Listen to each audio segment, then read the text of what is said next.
Alright, welcome to the final part of the first game of the Great Ace Attorney Chronicles. Oh, I know, I said yesterday that I would finish it, but I was so tired. As soon as we started that final part, my energy just dropped. I don't know what happened. I spent all my energy on that, for me, final part. And then I saw the to be continued and I was like, no, you can't be serious. You can't do this to me. I wanted to finish this. But okay. I still love this game. It's just so long.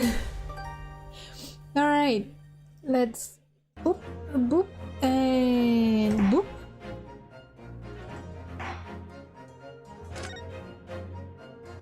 Let's get our ex-Benedict convicted. Did I miss anything yesterday? Oh, come on. I refuse any of this nonsense. Do you deny that all of this actually began on that fateful night 2 months ago? Okay. Okay, I see. So, there appears to be blood seeping through the sleeves of your jacket. What? Ah. 2 nights ago.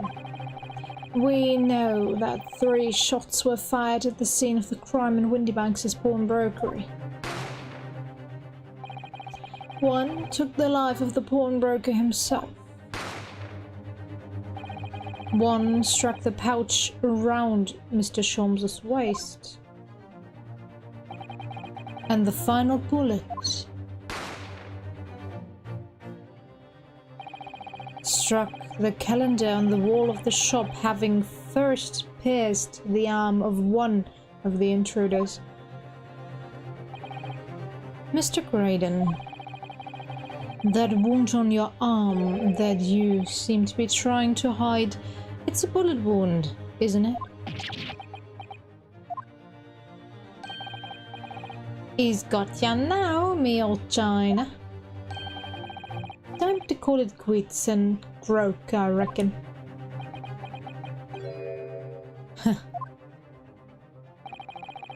Don't acknowledge my presence there under any circumstances whatsoever. Those were my terms, remember? And I paid you handsomely to comply. Clearly, I was a fool to think I could trust some common backslum thieves. Fine, I admit it. I was there in Windybanks' that night. I paid this pair 10 guineas to accompany me. And as you've noticed, I sustained an injury in the course of my adventures. But that is all. I admit to nothing more. Stealing government secrets? Negotiating with Mr. McGilded? Why don't you stop dancing? As God is my witness, I'm sure I recall nothing of that sort. He's not going to go down without a fight, not until I can show hard evidence, I suppose. Nevertheless, the defense has now established a critical fact, which is, well, we know that 1 bullet was fired from each of the 2 firearms we have in evidence. The bullet from the Skulkin brothers' gun with the pouch around Mr. Sholmes's waist. Hit. And the bullet from Mr. Windybanks' gun clearly must have been the one that caught Mr. Graydon on the arm. Indeed, it must. We can rule out the possibility that the man shot himself. And that leads us to only one conclusion. Mr. Windybank was shot by a 3rd gun. which can only have been fired by the third intruder. Goodness. That's right, Mr. Graydon.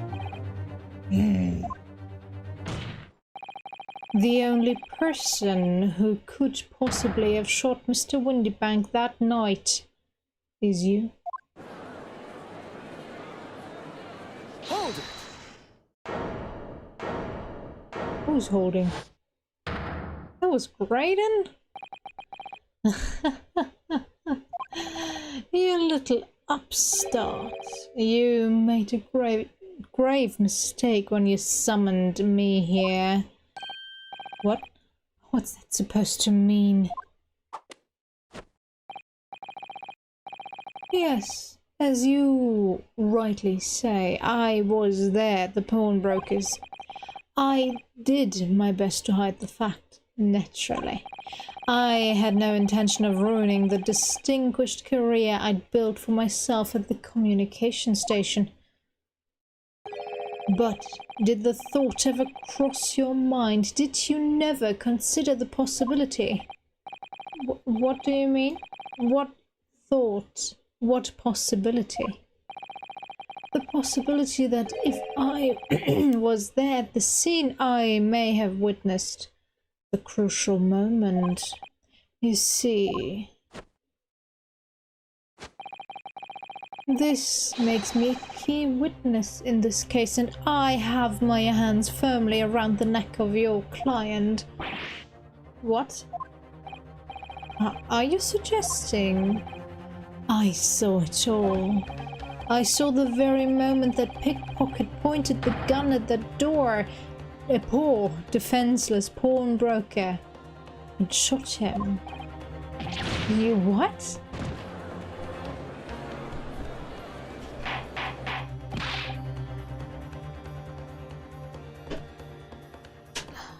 Hi, Princess.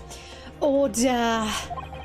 Well, it would seem we are finally entering the last act of this theatrical trial. Mr. Graydon. Yes. I trust you are fully aware of the implications here. If it is shown that your claim is false,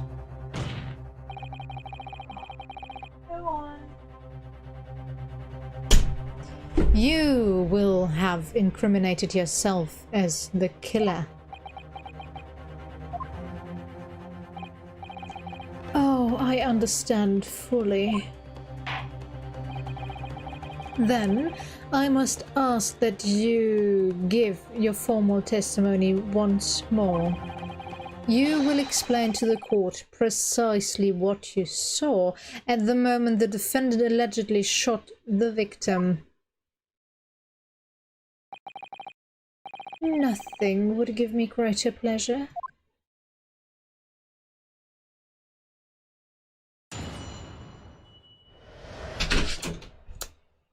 Yeah. I closed the door for a reason.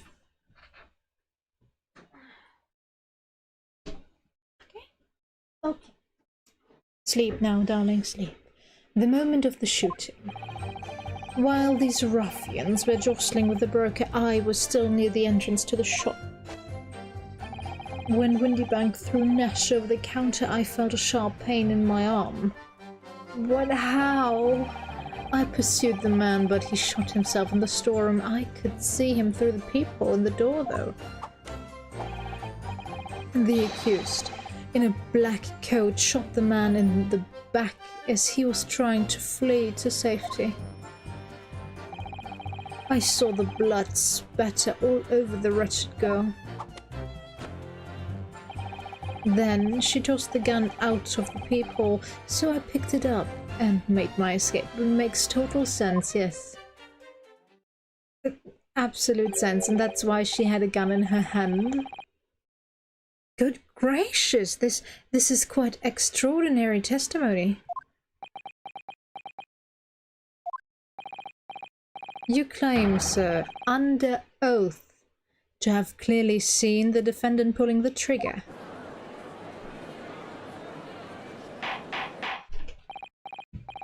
Order! It wasn't my intention to testify in this way. But neither is it my intention to be found guilty of a murder I didn't commit. So you see, my hand has been forced. I tell the truth now as an act of self-preservation. Can we just ask the two brothers what they saw? The truth. Until now, the prosecution was completely unaware of these details. Yes, well, I'm sorry about that. Having shot me in the arm, the pawnbroker was then shot in the back by the accused. How would that even be possible? Did you see the floor plan of this stupid shop? Apparently not. I just have to show you the floor plan, where he was shot, where he lay, where everything is in... How can you... If you know that if your lies get discovered, you are, well, established as the killer, how can you lie so brazenly? It is so easily debunked. But okay, this game is not going to make it easy, but still. And as I said, she was showered in his blood. You say the blood spattered over the accused's coat. Are you sure on that point? Oh yes, quite sure. All over the black overcoat that pickpocket girl was wearing at the time. Really? If her coat could somehow be shown to harbor vestiges of blood, that would be conclusive evidence here. It should also have gunpowder on it if she shot a gun. Gun residue. Such an investigation is entirely possible, my lord. What? Only very recently, a German scientist has developed a technique to identify human blood. So here's to true science, not some amateurish detective's dubious foray into the world of chemistry. There's nothing dubious about Hurley's work. His ideas are all sound. Ideas are no use to us here. In science, as in law, theories must be proven before they stand. No. Theories are there to be disproven.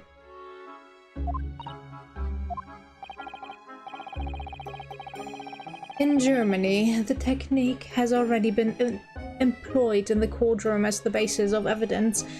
Can we go to Germany then? I want to see if the law system is better. Scotland Yard has a small quantity of the chemical reagent used. With your lordship's permission, we could shatter all vestiges of doubt within minutes. This doesn't look good, Bruno. Why not? Well, we know, don't we, that there's blood all over the front of Ginny's coat? If they tested with their chemicals... Oh, hell, you're right. I was forgetting what happened yesterday. Don't move, Ginny. I'm going to shoot.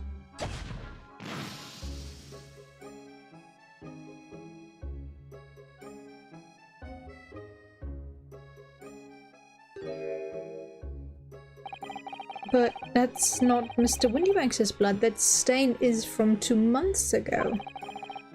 That's Mr. Mason's blood from when he was stabbed by McGilded, who was wearing the coat at the time. My lord, the defense objects to the test proposed by the prosecution. Overruled. Lord Van Zieks, make it so at once. With pleasure, my lord.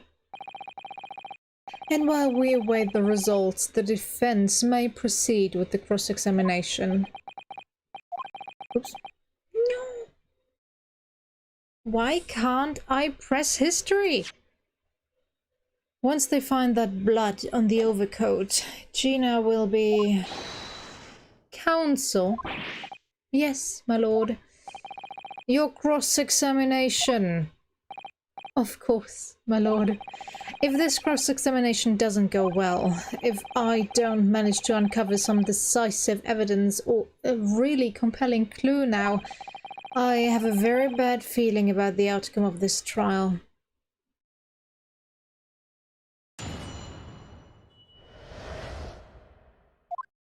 Okay.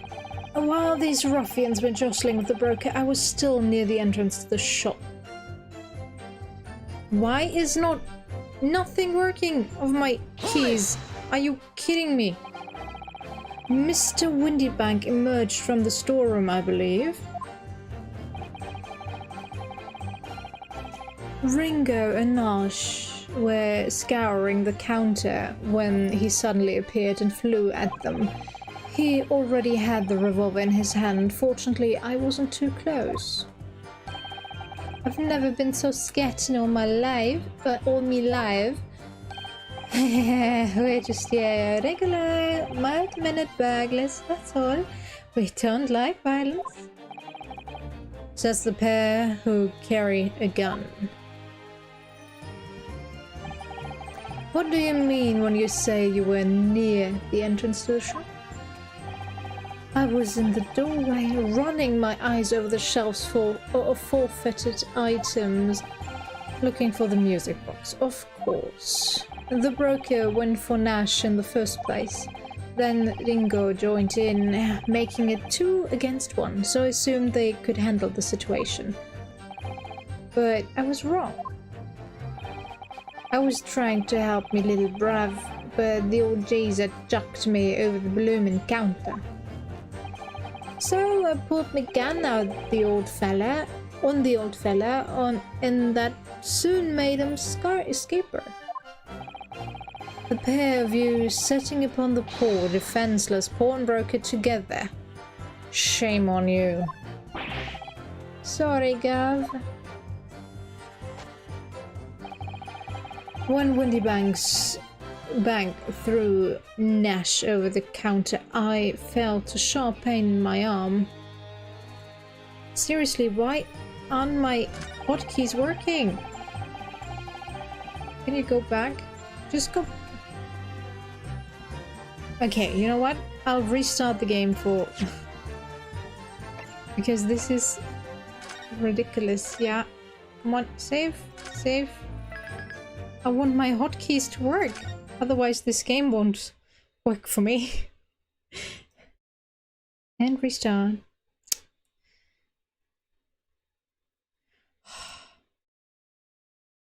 Come on. Synchronize for all I care. Just want this game to work properly.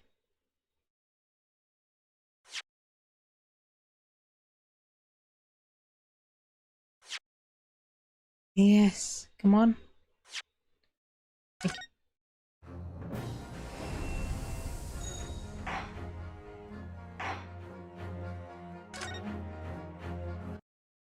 And can I use my hotkeys?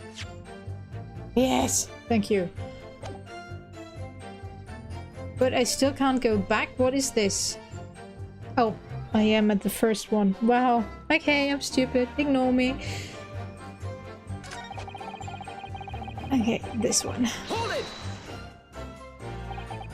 You mean that's the moment you were shot?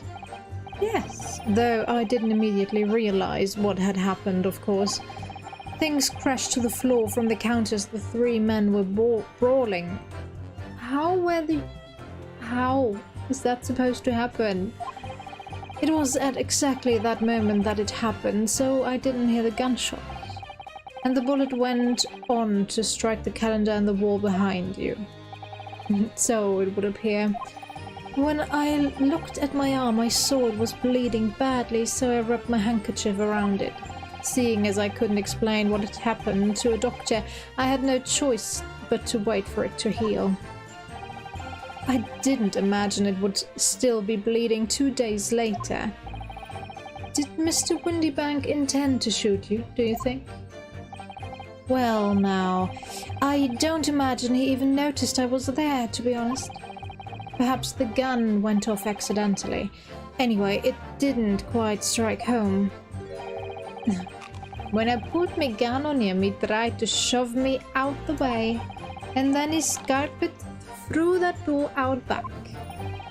At which point, what did you do? I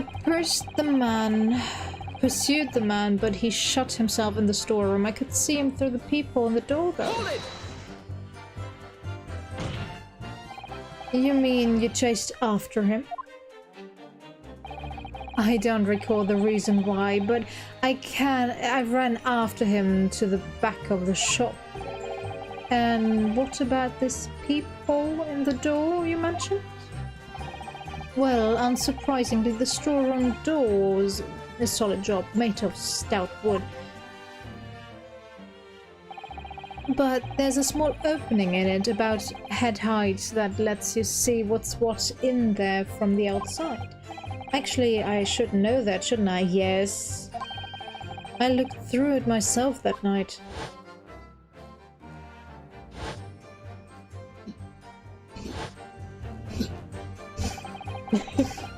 Sorry. Gregson! Are you done? Yeah? Alright. Sorry about that. And what about you, burgling brothers? Did you see what went on through this peephole as well? Not likely, Gav. I didn't see nothing of the sort, Gav. I doubt these two buffoons were even aware of the peephole's existence. True. So the Skalkin brothers were there, but they didn't see the killing of Mr. Windybank take place. Huh. Inside the storeroom, I could see the broker and that young girl standing there. The defendant? Yes, I thought neither of them noticed that I was looking, though neither of them. Okay, the girl raised her gun and pointed it straight at the man. And then, what did you see next? The accused, in a black coat, shot the man in the back as he was trying to flee to safety. Yes, when the crime was discovered, the defendant was found with a gun in her hand.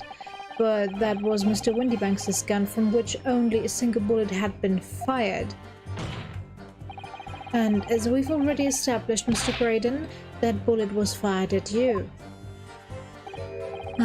But no, it wasn't the broker's gun that the pickpocket girl had when I saw her. Yes, the bullet from Windybank's gun grazed my arm, and yes, the Skalkin's gun grounded the detective. But this was another gun entirely, a third gun. The broker's gun was not the murder weapon, so clearly there had to be a third firearm involved. In other words, the accused must have had her own gun with her at the time, which doesn't make any sense. Objection! Yes, thank you. But no other gun was found at the scene.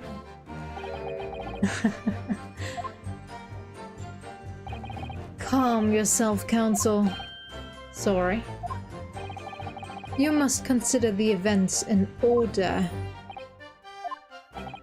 At first, I saw the broker and the gun and the girl glaring at each other, but then, all of a sudden, the broker turned to run, and it was at that moment that the little gutter rat shot him in the back.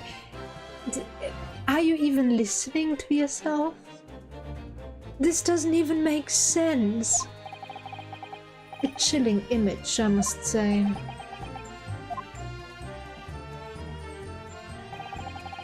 I saw the blood spatter all over that wretched girl. It doesn't really make sense to hold that, but oh well. All over her.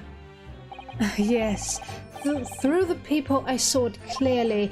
Of course, the stains are invisible now. with the coat being such a dark color. But I assure you, that garment is sullied with the victim's blood.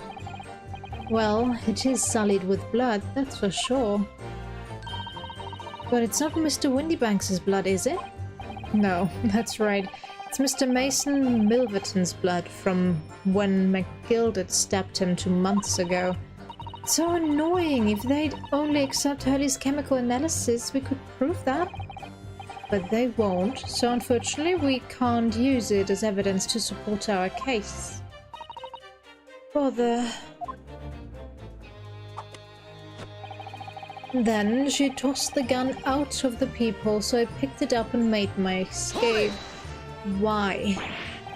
Did I hear you correctly? She threw the gun out of the room. That's right. After the broker fell to the floor, she started walking over. Over where, exactly? In the direction of the storeroom door, to where I was watching. Of course, I quickly retreated, and then the girl dropped the gun through the peephole onto the floor on my side of the door. But why on earth would she do such a thing? Yes, thank you. Asking the right questions for once. I couldn't tell you. Perhaps she was hoping to distance herself from the murder weapon. Without thinking, I went and picked it up. I suppose I was worried about just leaving it there in case any more tragedies took place. I hope you're not believing that, Van Zieks. If you are, I'm gonna lose my faith in you. The little that I have. So it was you, in fact, who took the third gun from the scene of the crime? Yes, it was yours truly. Huh. Oh wow. I left the clear up to my lackeys and left. Clear up? We'd made a bit of a mess around the counter, so Mr. Whistle and Flutes here told us to tidy up. He thinks he's our bloomin' mum sometimes. Well, I was paying you enough, by God. Tell me, Mr. Graydon, when you left the pawnbrokery that night, was it by any chance with the second disc in your jacket pocket? You little toe rag! You're like your ball at a gate, aren't you? Excuse me! Gentlemen!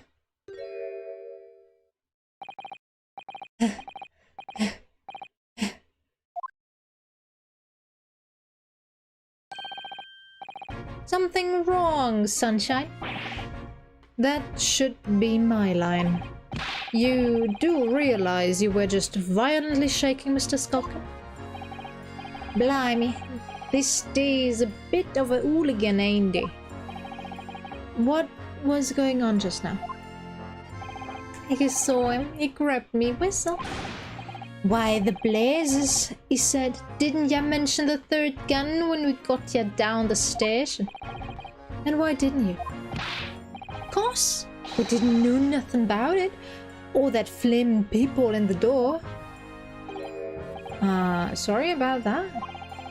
I can be prone to losing my rag sometimes. Not hurt, are you? God blimey. See the way he's looking at me. I'm telling ya, this day gives me the willies. That was strange. Yeah? Yeah. The inspector doesn't normally get quite as worked up as that. He wouldn't normally grab someone. No, he would squish his poor fish and chips. Normally. No, that wasn't like Rexy at all. He's normally all sweetness and light, so no matter what I say to him. Yes, well, I think you might be a special case, Cyrus. Well, anyway, that was definitely out of character. There he is, eating his fish and chips. Alright, my lord. Requesting your lordship's permission to interrupt the cross-examination. Explain yourself, officer. I have the results of the test that was ordered earlier, my lord. Ah, the blood on the accused's overcoats. Thank you, officer. Very well, the cross-examination is hereby temporarily suspended. I presume you have no objection, counsel? No, my lord? I don't know, kind of. Well, there you have it. The report, please, Inspector. Yes, sir. Traces of human blood were found on the overcoat of the defendant, Miss Gina Lestrade. From the extent of the stain, it would appear that they were the result of splattering following a gunshot wound. How would they... what? End of report. Goodness me. That is one hell of a biased report.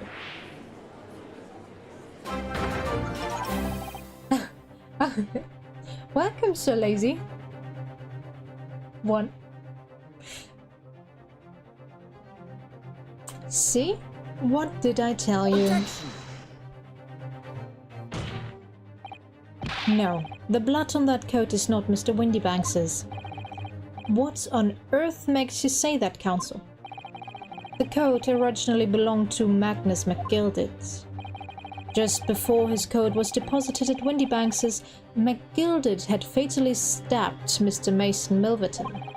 So, the blood on that overcoat is the blood of the brickmaker from the omnibus case. Objection!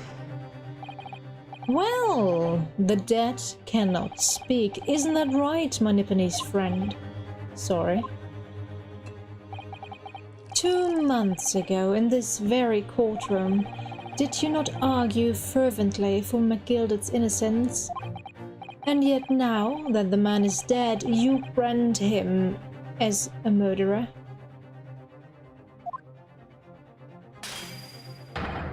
Your conduct shatters any shred of respect you may have earned for yourself in this country.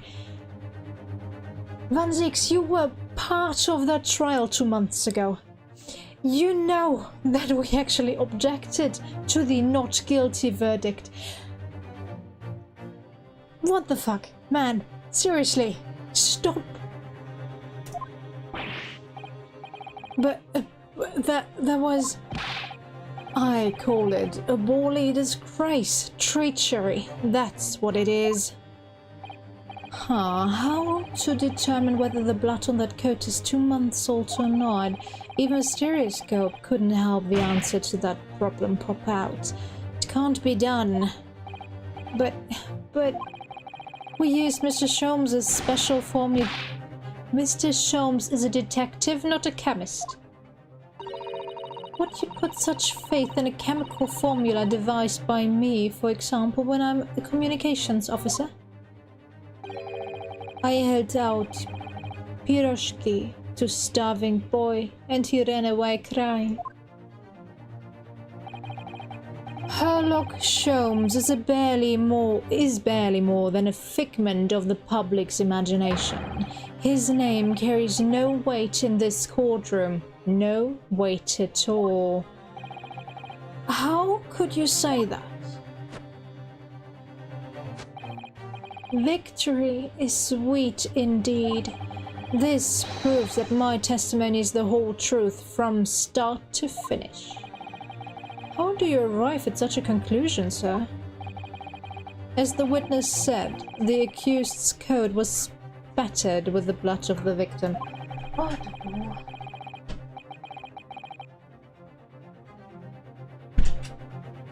The only way Mr. Graydon could possibly have known that fact is if he saw it happen.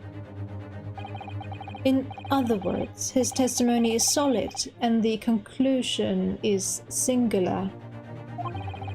It was the accused who shot the victim in this case. That is the whole truth.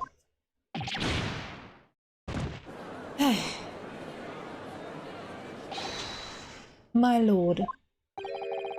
Been a long battle, this one, but this old war horse has something to say now, if you please. Mr. Foreman. As of this moment, sir, the squadron has reached its final decision. Ready, man? All for one now. Sir. Guilty. Guilty. Guilty. Guilty. Guilty! Guilty.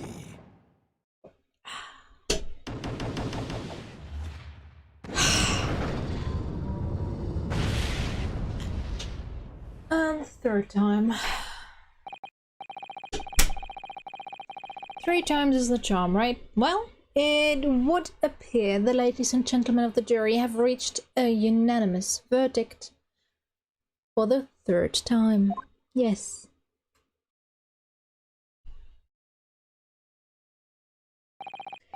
The defense has consistently failed to unpick this witness testimony. Here's to any attempt you may make at unpicking the jurors' decisions being equally successful.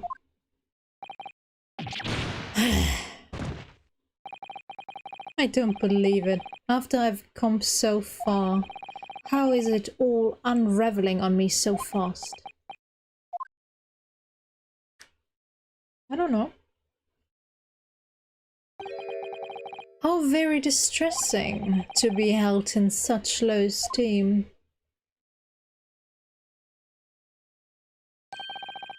Wouldn't you agree, Mr. Naruhodo? Officer? You've delivered the report now. That will be all. Thank you. It occurs to me with some regularity, Mr. Naruhodo, that scientific truths are determined not by science, but by none other than the human mind. True. I know that voice. Am I going mad?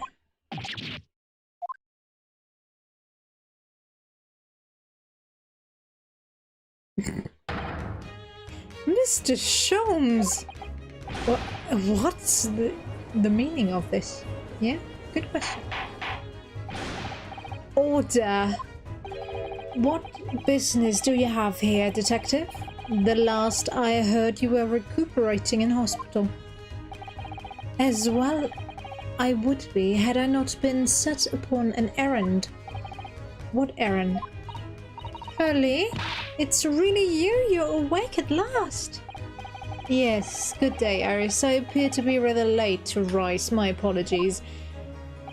Now, my lord, if you will humour me? In what manner, sir? I have something of great importance I wish to give to the young lawyer over there. I need no more than 5 minutes. Would you be so kind as to spare us the time? Huh. What say you to this, Lord Van Zieks? This trial has taken many hours of the court's time, having spent so long already. Exactly, having spent so long already, we don't want to go wasting any more precious time. As I was saying, having spent so long already, it would seem churlish to deny the defense a mere 5 minutes. Thank you. Too kind. Very well then. Counsel, you have 5 minutes. What? How did you change clothes so quickly? My dear fellow, I apologize for my tardy arrival. Mr. Sholmes, are you alright now? Alright, I'm all wrong. Sorry? I've only just managed to summon the strength to stand, man. I asked the judge for 5 minutes. But I fear even that may prove too much for me. Pray forgive me should I pass out.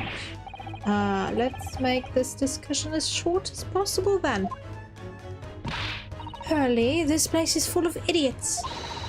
None of them can see how wonderful your chemical blood analysis is. Well, That concoction of mine was really just a bit of sport to assist me in my investigations. I never took the trouble to refine it for approval by the scientific community, an oversight on my part. Right, modesty? Surely not. But enough of that. I'm here to give you this, my dear fellow. What's that? A lavender furoshiki wrapping? A leaving present from Miss Susato. From Miss Susato? If possible, matters were to be settled without me giving you this.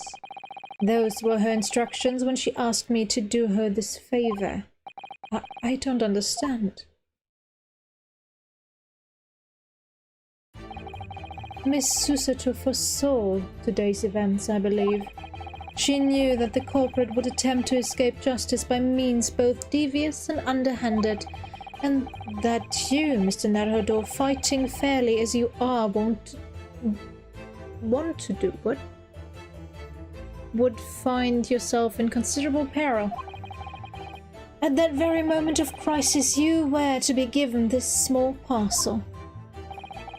Those were the dear lady's instructions. A leaving present from Susato-san. Whatever could it be? What is this?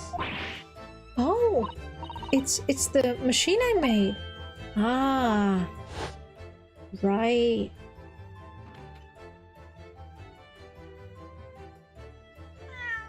Meow. Wagahai. No. Look, I used this. It's my latest invention. What is that? I call it the cat flapper mat. It can make a cat flap for a little furry friend like Vaggie in seconds.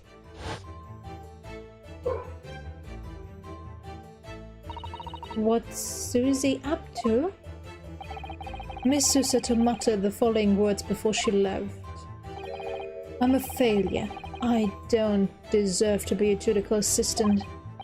What? Didn't she say something like that?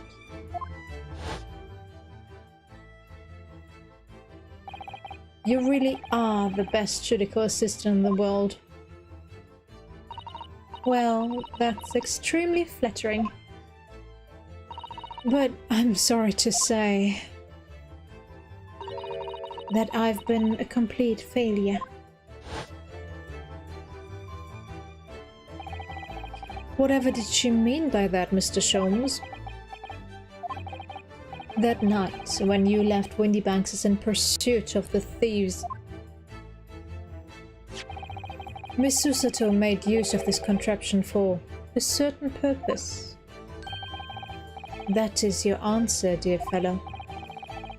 Not at all cryptic, then. Susato-san used this cat flapper mat that night, but why? The cat flapper mat has been entered into the court record.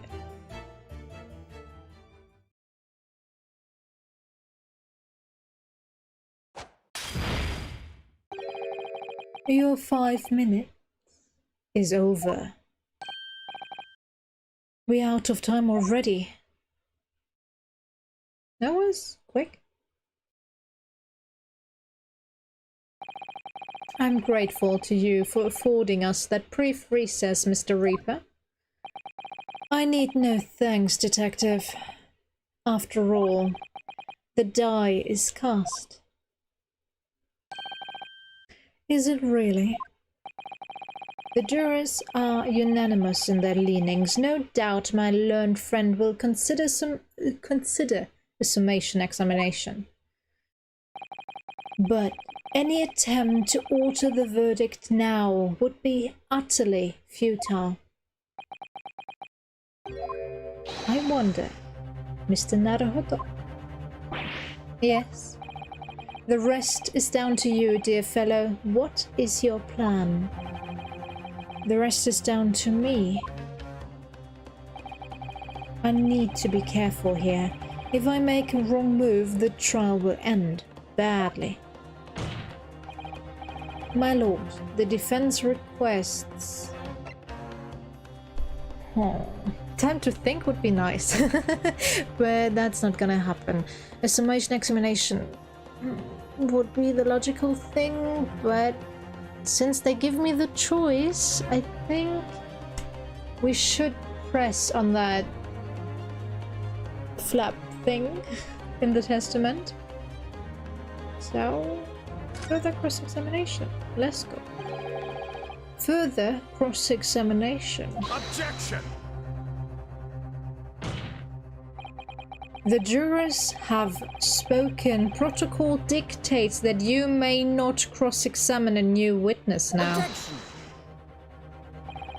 The defense is not asking for the cross-examination of a new witness, rather to continue with one of an existing witness. What? It would appear that a rather important detail has escaped your attention, Mr. Reaper. My lord. Requesting your lord's permission to interrupt the cross-examination. Thank you, officer. Very well. The cross-examination is hereby temporarily suspended. I presume you have no objection, counsel? No, my lord. So nobody can say anything then. If Bruno asked to resume his cross-examination of Mr. Graydon, the court is obliged to allow it. This is absurd.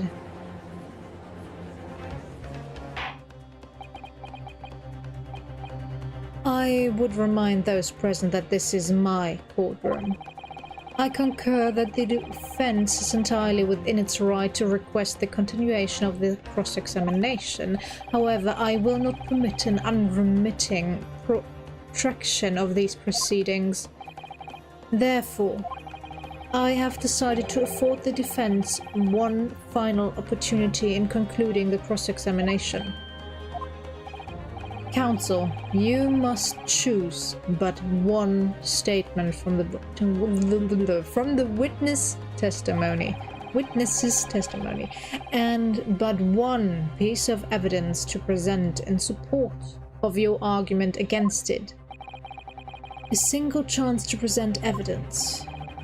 If, following that, the situation remains unchanged, I shall move to adjudication.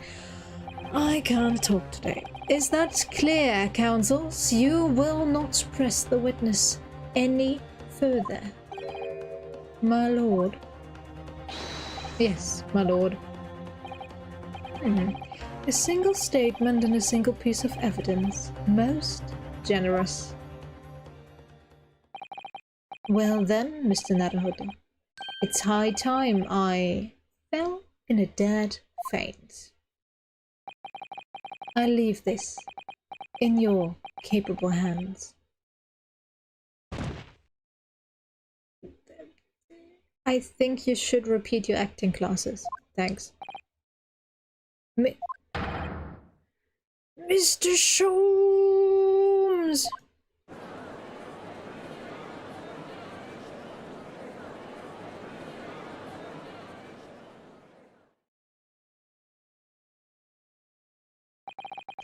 To stand so insouciantly before the court in a state of such high fever, either the man has extraordinary strength of mind or an extraordinary lack of feeling. Maybe both. I imagine he is feeling very little now. The detective is sleeping soundly in one of the antechambers. Strike a man when he's down, why don't you? Well then, counsel, are you fully prepared?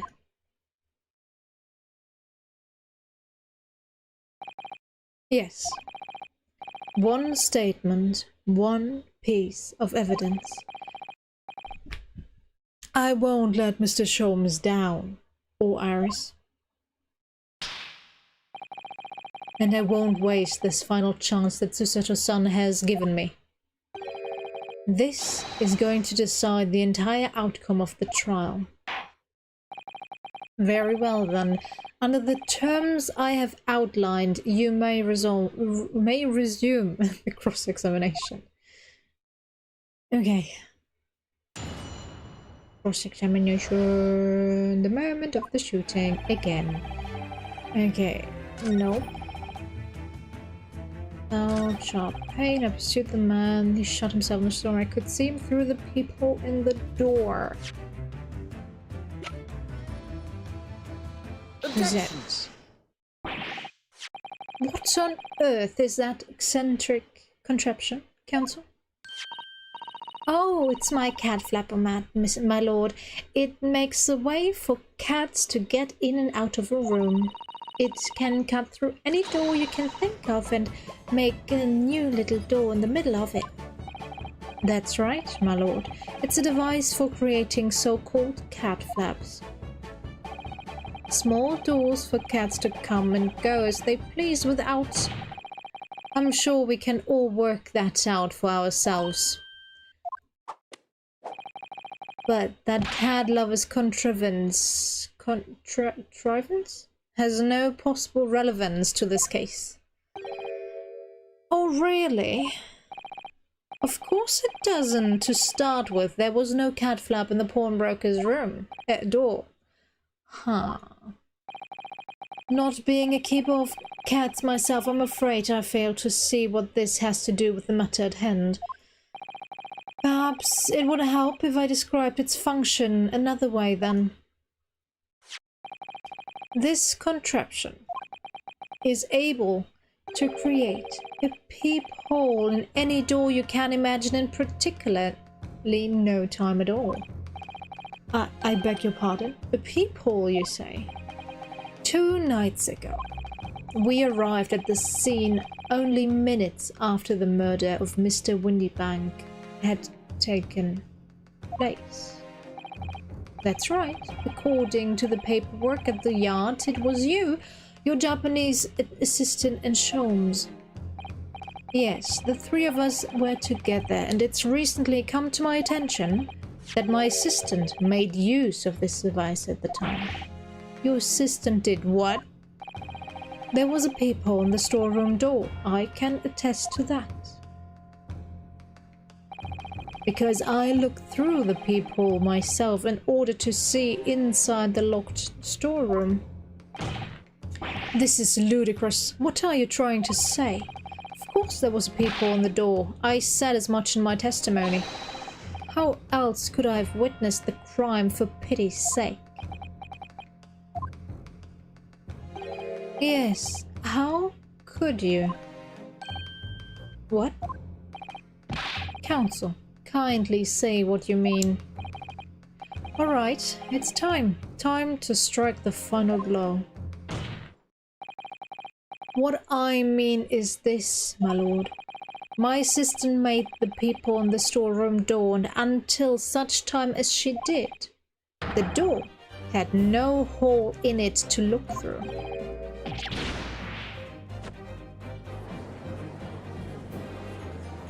Objection! This is a farce. Are you really suggesting that the peephole in the door was... Yes, it was created only after the incident had taken place by my judicial assistant using this device. Your assistant tampered with the crime scene whilst being fully aware of the gravity of her actions. That is a most serious act of vandalism, for which I humbly apologize, my lord. It was in the few minutes that I left the scene in order to pursue the Skulkin brothers and alert the police. Nevertheless, in the light of this new information, it becomes apparent that my... Oh, come on! That Mr. Graydon's testimony is riddled with holes. Riddled with... Explain yourself, counsel. The majority of Mr. Graydon's testimony that appears to incriminate the defendant is based upon what he witnessed through the peephole in the storeroom door. Yes, that filthy girl shooting the man in the back. However, if at the time of the incident that peephole did not yet exist in the door, There's no possible way that you could have seen what you claim to have seen. In short, your entire testimony is a pack of lies.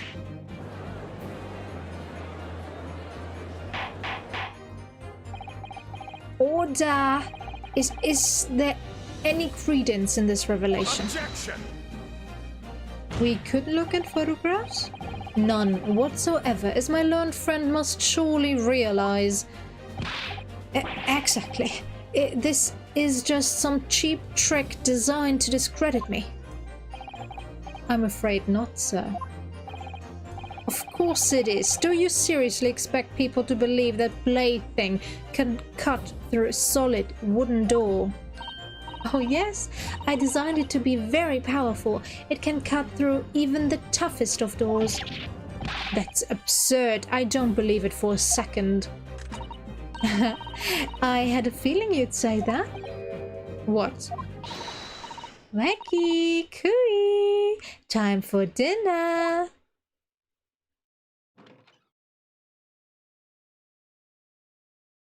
Manga, hi. No. Meow. Well, young lady, this is the Old Bailey. One does not make cat flaps in the oak paneling at the Old Bailey.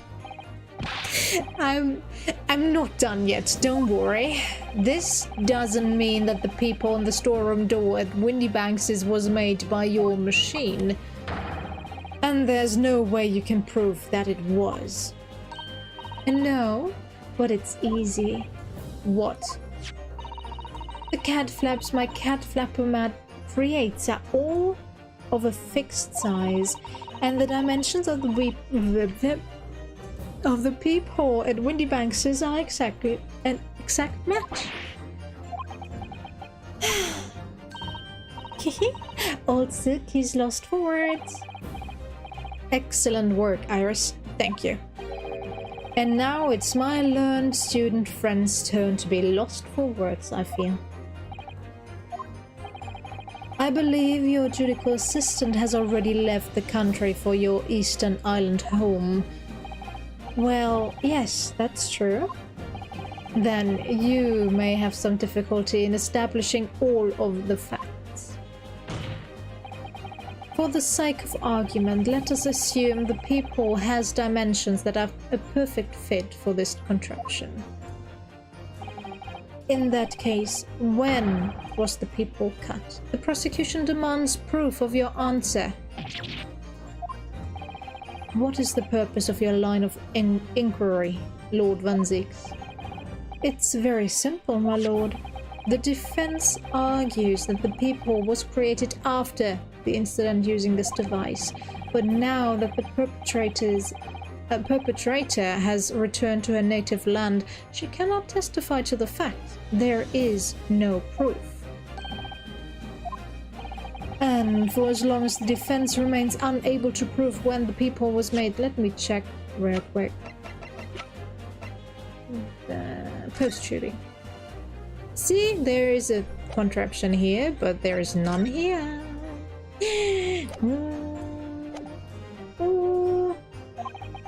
My learned friend's claim amounts to nothing more than a baseless accusation. What? Indeed, that is so, Lord Van Zieks. Well, counsel? Don't give up now, Runo. This is the time to create your own opening and force your way through. I don't know if I can do this, but I do know one thing. Susato-san is the greatest judicial assistant in the world. Which is relevant how? Very well. The counsel for the defense will present evidence to support the claim made. Prove that the people on the door of the Windybanks storeroom was created after the incident and not before. So go for this picture first. Let me see. I don't want to lose my trials. Present. What are you? A print from that detective's infernal cameras again? My judicial assistant, Miss Susato Mikotoba, is an extremely intelligent and capable woman, which is why I never had any cause to doubt that she would have considered the scenario and made sure I had the necessary proof. And the necessary proof is this photographic print, Counsel. This print shows a scene in the shop moments after the defendant entered the premises. Agreed. And it also shows the accused mercilessly wielding a gun in the direction of the defenseless broker. But more to the point, it pictures the storeroom door in the background. Let me see that print again. I don't believe it. This really is quite remarkable. The door to the storeroom is completely devoid of a peephole of any description. Mr. Graydon, you couldn't possibly have witnessed the crime as you claim to have done, because at the time it happened, there was no peephole in the door. In other words, your testimony is a catalogue of lies.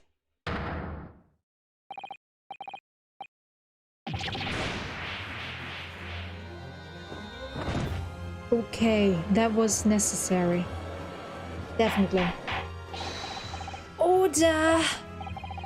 I am satisfied that the defense has substantiated its claim beyond all reasonable doubt.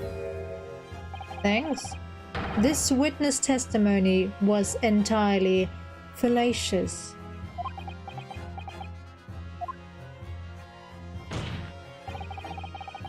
That's not the only thing we now know beyond all reasonable doubt. My learned friend's assistant's guilt can no longer be denied. The woman tampered with the crime scene. But more importantly, good lord, there's more, Lord Van Zieks. The defense may have established a reprehensible instance of perjury. Wow. But that is no proof that this man is the victim's killer. Didn't we say just, I don't know, 10 to 15 minutes earlier, that if we can falsify his testimony, that he is automatically the killer?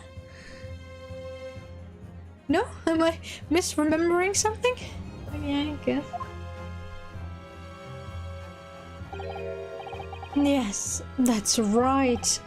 What? I was there at the scene, it's true. And I was shot in the arm, it's true. And that's all. Yes. In fact, if you look at the circumstances, I am the victim here. Oh, please. I don't believe this. But you're right, as it stands now. I don't have any definitive proof that he is the culprit. Still, he can't worm his way out of it now. Iris? You know what they say. There's no point locking the cat's door after the cat has bolted. Isn't it right, Bruno?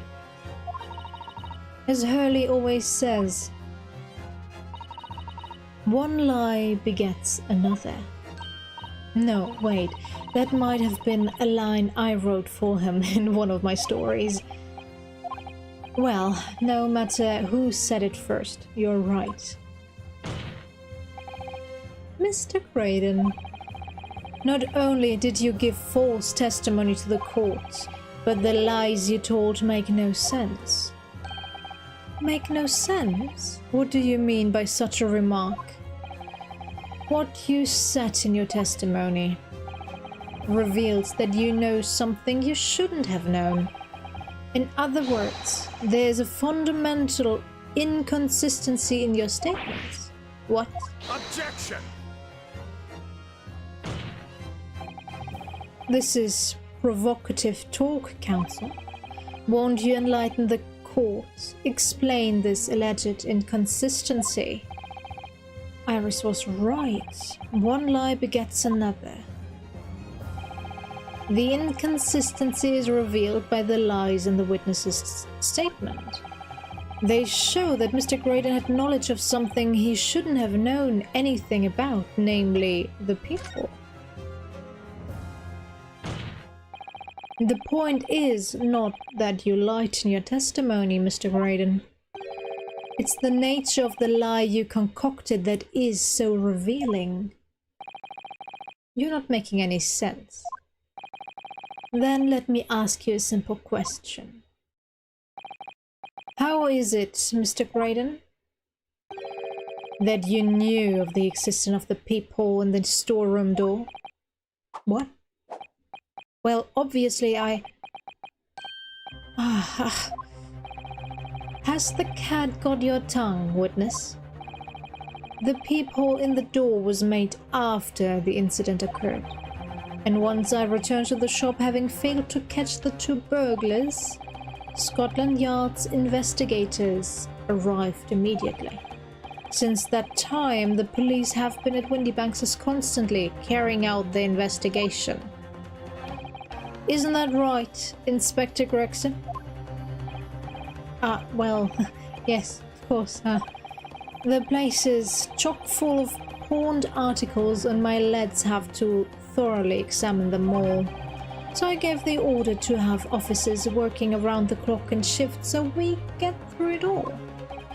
And consequently, there's no way that you, Mr. Graydon, could have gained access to the shop. Therefore, you should have known nothing about the peephole on the storeroom door. So the fact that its existence forms the basis of your testimony is completely inexplicable. Objection! And yet, the fact remains that Mr. Graydon did maintain that he witnessed the crime take place through the peephole in the door. How on earth is that possible? Could I have a word, please, Lord Van Zieks? Speak, Inspector. It's just that I really ought to be getting back to the station now to put in my reports. There's really nothing more I can add to this testimony, so if it's all the same to you, permission denied. It's not all the same to me, Inspector. Not at all. You will remain exactly where you are until this trial concludes. Oh, of course, sir. Mr. Graydon. You shouldn't have known about the existence of that people. Which can only mean that you must have been informed about it by somebody else. Objection! Stop there, my learned friend. No, stop interrupting me, please. Thank you. You realize, I trust, that the words you just uttered have extremely serious implications? Yes. But the defense believes that the details about the case that Mr. Graydon claims to have seen must have been revealed to him by a certain person before his testimony. And, in fact, considering a particular clue we have, there's really only one person that could be. Who is the person in question, counsel? Who gave this witness details of the crime scene to facilitate his false testimony?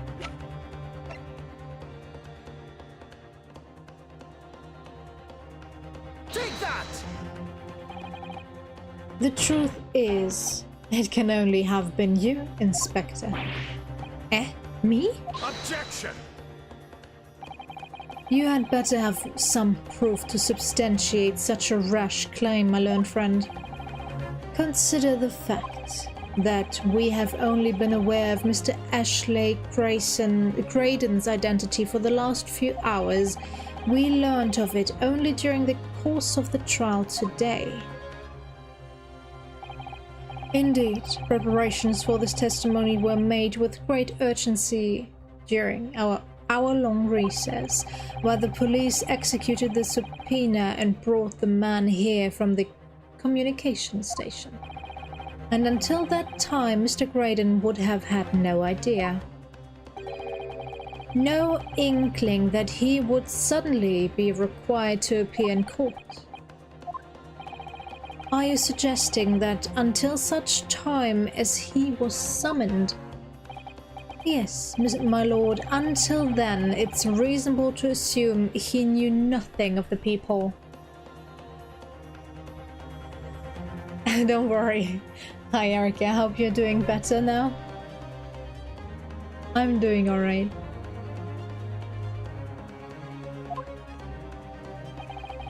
It was only once Mr. Graydon was in the stand that he realized his position, that he would have to defend himself against the accusation that he was the third intruder. You're suggesting to the court that it was while this trial was in progress that he received the information, so that he could commit perjury in order to save his skin. Exactly. And the only person with knowledge of the investigation that he had only contact with is you, Inspector Gregson. This is a bloomin' outrage. Why would I be giving away details of our investigation to this fella, eh? I was summoned to his lordship's chambers during the recess in any case. Had you forgotten that? Quite true. I had a number of questions regarding the events that transpired at the pawnbrokery. Which means the first time these two laid eyes on one another was after proceedings resumed following the recess. Since then, they've been in full view in the stand where such illicit discussions couldn't possibly have occurred, but they did. Oh, I've just remembered something, Bruno. What is it, Iris? There was one time before, wasn't there? I think it was when Ginny was testifying. Oh, yes, now that you mention it. When the bailiff was dispatched to retrieve McGilded's music box from the scene of the crime. That's it. It was during that testimony. I remember finding it strange at the time. Mr. Graydon and the inspector seemed to be having some kind of secret discussion. It would have been possible for you to give Mr. Graydon the information he needed then. You little Torag. You're making all this up. I'm a respectable Scotland Yard inspector, for crying out loud. Why would I do something like that? Why would I be giving away confidential details to the likes of this bloke? Admittedly, you wouldn't have had any reason to do something like that for no gain, but perhaps it was part of a deal of some kind. Then it starts to make more sense. What deal, counsel? I wonder if perhaps in exchange for details about the people at the crime scene, Mr. Graydon agreed to give a certain something to the inspector.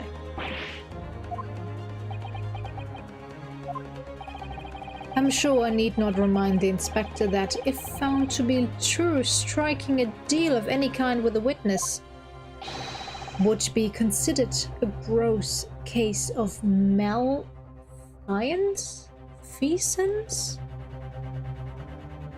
Why use these words? Well, I... Objection!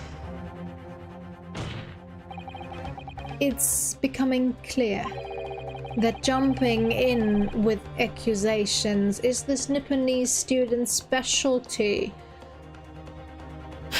says the prosecutor. Yes, okay, thank you. I don't do that. But with the stakes so high, the prosecution is not prepared to listen to baseless charges. It is incumbent on the defense now to present evidence in support of this diabolical claim. Evidence? Just what are you proposing that the inspector demanded of the witness in return? The court must see proof of this alleged deal.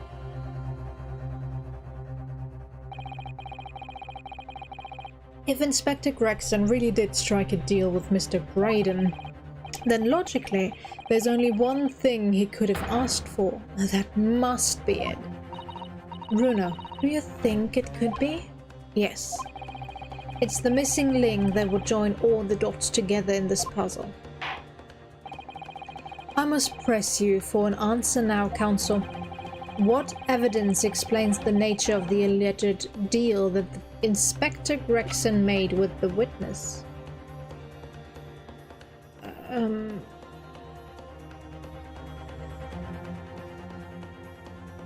Do I have to present the music box, or do I have to present the disc?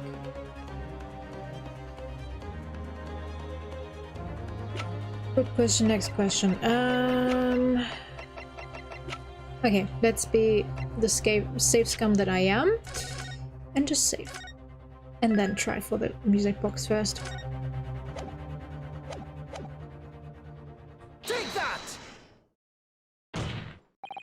Inspector Gregson. Besides this murder, is it not true that you've been working on another very important case? What are you getting at now, sunshine? Is it possible that this other top secret case is what's alluded in this newspaper article here? The classified secret being leaked overseas from the Ministry of Justice. How the bleeding Nora could you? We discovered during the course of this trial the music box deposited at Windybanks's by Magnus McGilded, a special music box designed to play 2 discs at once. It would seem very likely now that encoded on the pair of discs that were in McGilded's possession are the leaked classified secrets. So, I put it to you, Inspector, that in order to recover the second of the discs containing these secrets, you covertly made a deal with Mr. Graydon in which you exchanged the disc for details of the case. You little...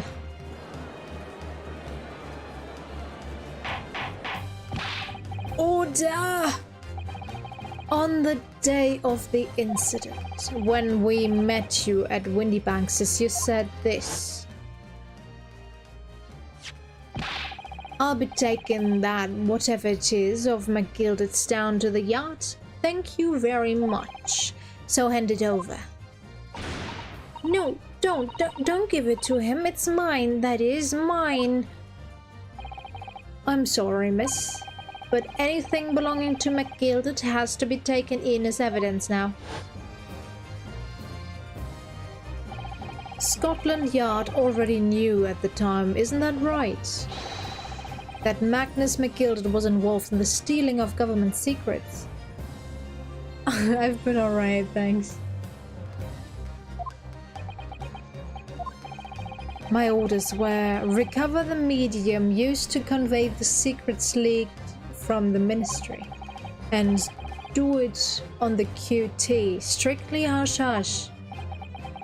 And that explains why, when I presented this disc as evidence to the court, you objected so heavily, I presume.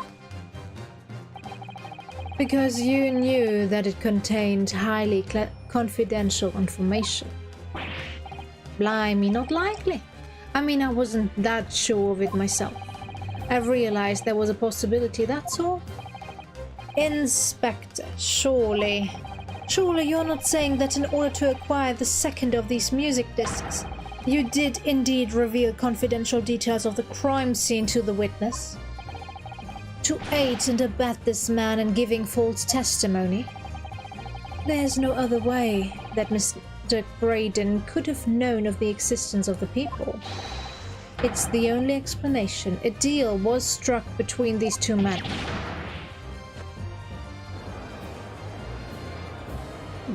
Objection! You guys really are bad at keeping secrets.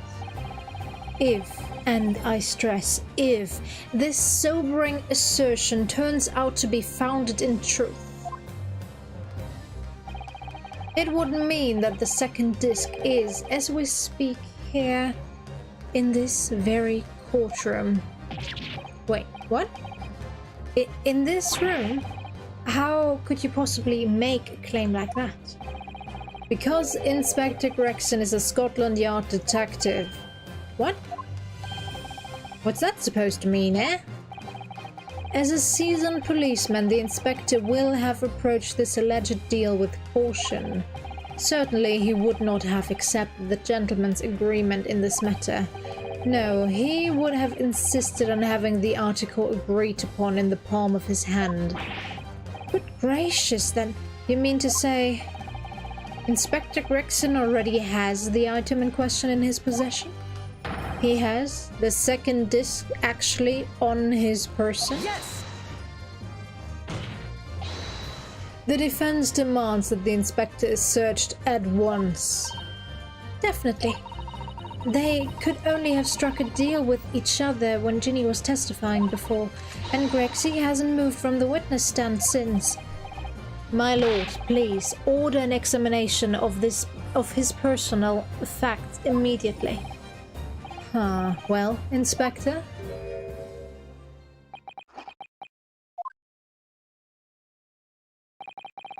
This young lad wants to tone down his imagination. He's insulted me and my profession quite enough.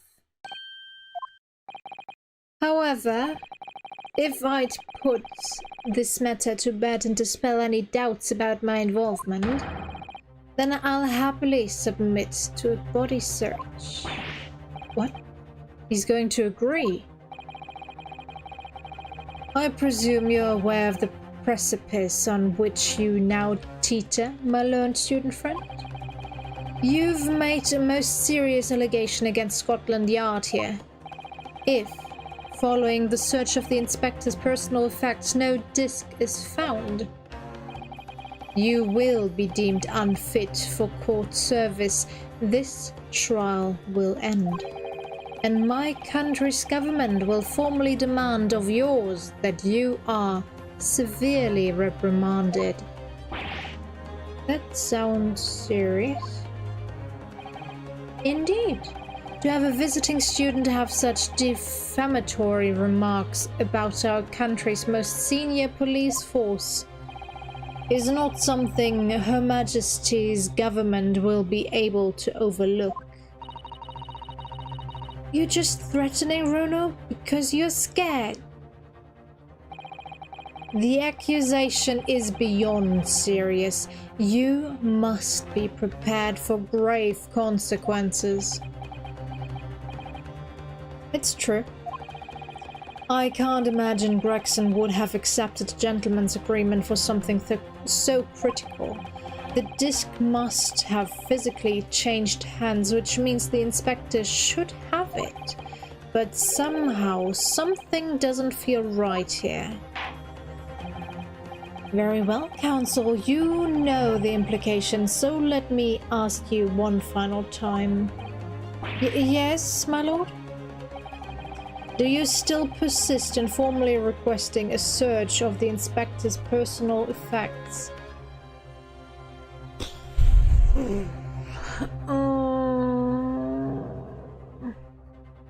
We're definitely not withdrawing the request, but go for him or go for Benedict?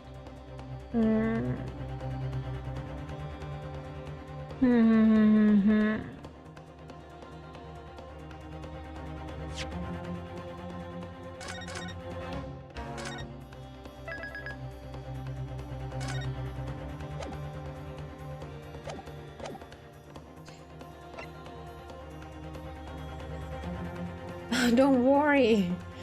Go sleep some more. If you're still tired. You said you were sick, so don't worry about it. Search someone else. He accepted it too easily for it to be on his person. Or it could be a double crossing. I hope I'm not regretting this. Yes, the defense formally demands the search to be conducted. Well, don't say you weren't warned, but your typical Nipponese stubbornness may well land you in hot waters this time. Perhaps the lesson will do you some good. Fair enough, I've got nothing to hide. Very well then. Bailiff, conduct a search of the inspector. The defense demands a search, but not of the Inspector Gregson. What? Now what's all this? I'm the one you're accusing, aren't I? I thought you wanted to search me.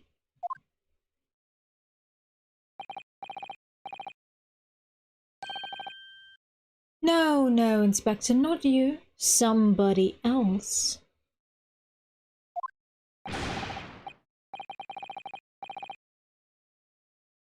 What's the meaning of all this, eh? Lost it at last, have you, Sunshine? The court shouldn't have to put up with this nonsense. You're being completely irrational.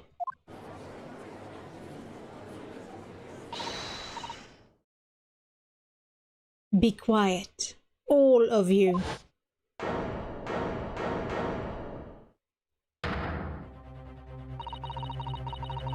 Bruno's doing what you all told him to do and having the courage of his convictions, so you should respect that and listen to what he has to say in good faith.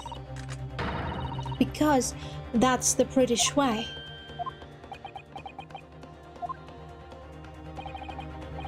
Well said, young lady.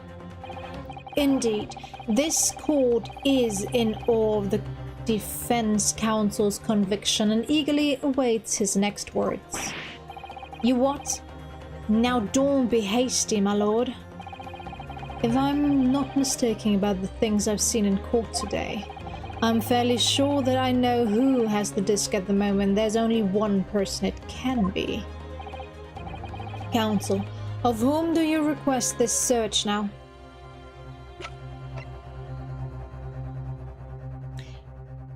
But since he attacked Nash, it's probably in his possession, since it has to be obvious. Take that! It's go. Of, my lord, Mr. Nash Skulkin. Well, I never. Me? Him? Very well then, bailiff. Restrain the witness and conduct a thorough search of his personal effects. Please, my lord. Inspector. Scotland Yard has no object to this search. Objection! Unfortunately for you, Inspector, your objections carry no weight here. In this courtroom, only the prosecution and the defense have the authority to object. But Lord Van Zix, I have no idea what forces are in play that might influence your actions. But, personally, I have no intention of obstructing the course of this trial. Bailiff, carry out the search. Now, all the I don't know nothing. Nothing about notice. Cut it out. Here, my lord, in the witness's pocket. I found this. Good lord, that's another music box disc. I don't know nothing about it, nothing.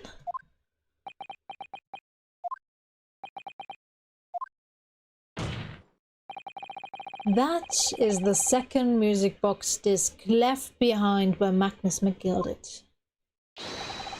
Is it not, Inspector Gregson?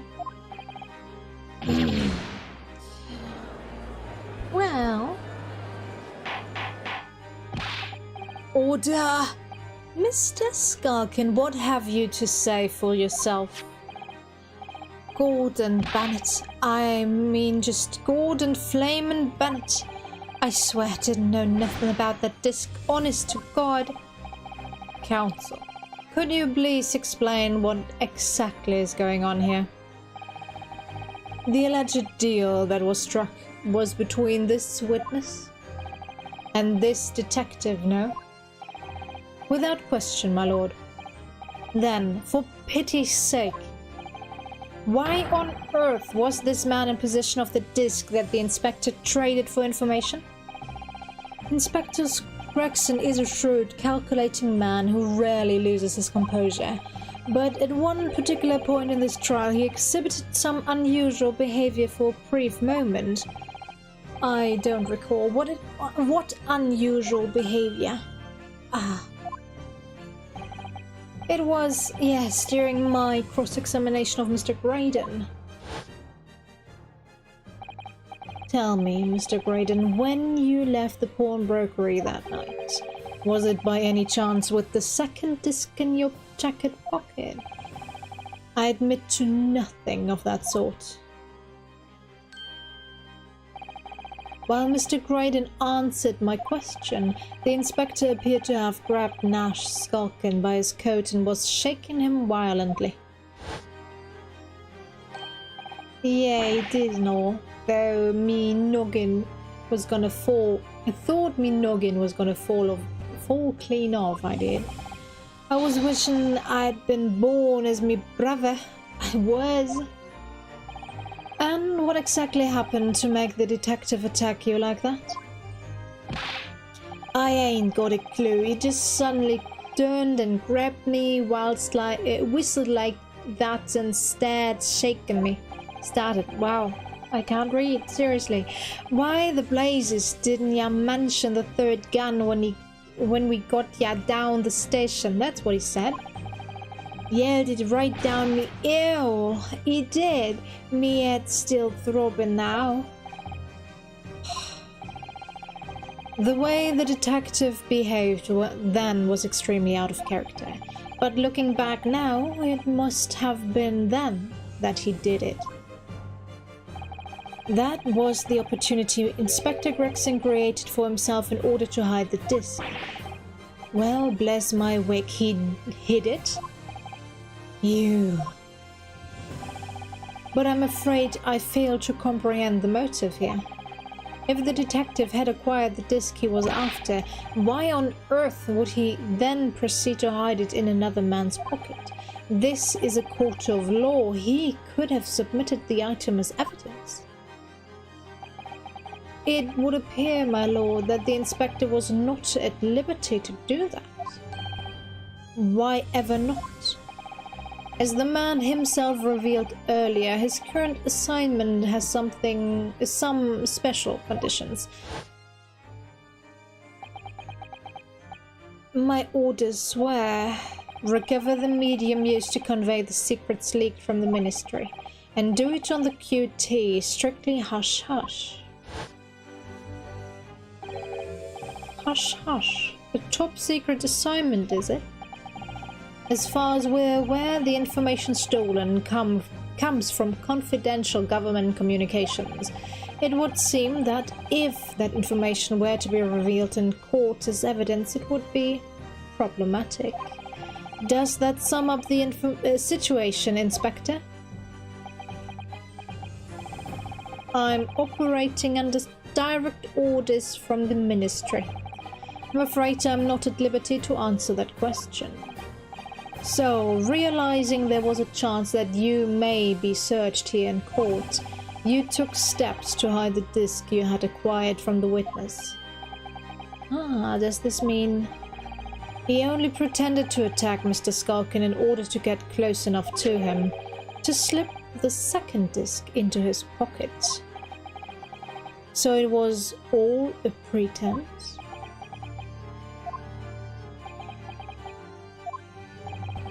Well now, Inspector Gregson, and you, Mr. Graydon, are you prepared to admit to the accusation made against you of this alleged deal?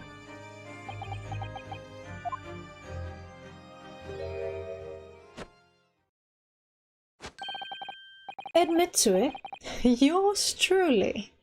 Please. Mr. Graydon! Clearly, our Eastern visitor has an uncommonly active imagination. However, there's no proof that I passed that disc to the inspector. Objection! But then, how do you explain the reason why you knew about the people? I'm under no obligation to explain. What? Yes, I lied in my testimony, that I admit, so sentence me accordingly. But that is all I admit. Murder? Leaking government secrets, striking a deal with a detective, all of it is this young Eastern man's fancy. I have no idea what any of that is about. You... what?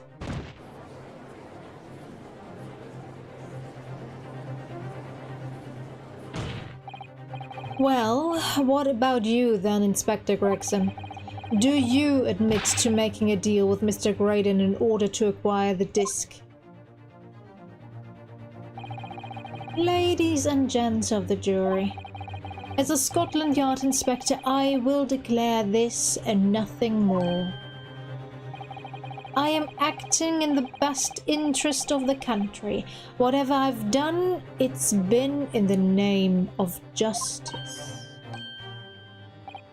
So, as members of the public of this fine country, I'd like to think that the justice will be your guiding light when you're making your decision.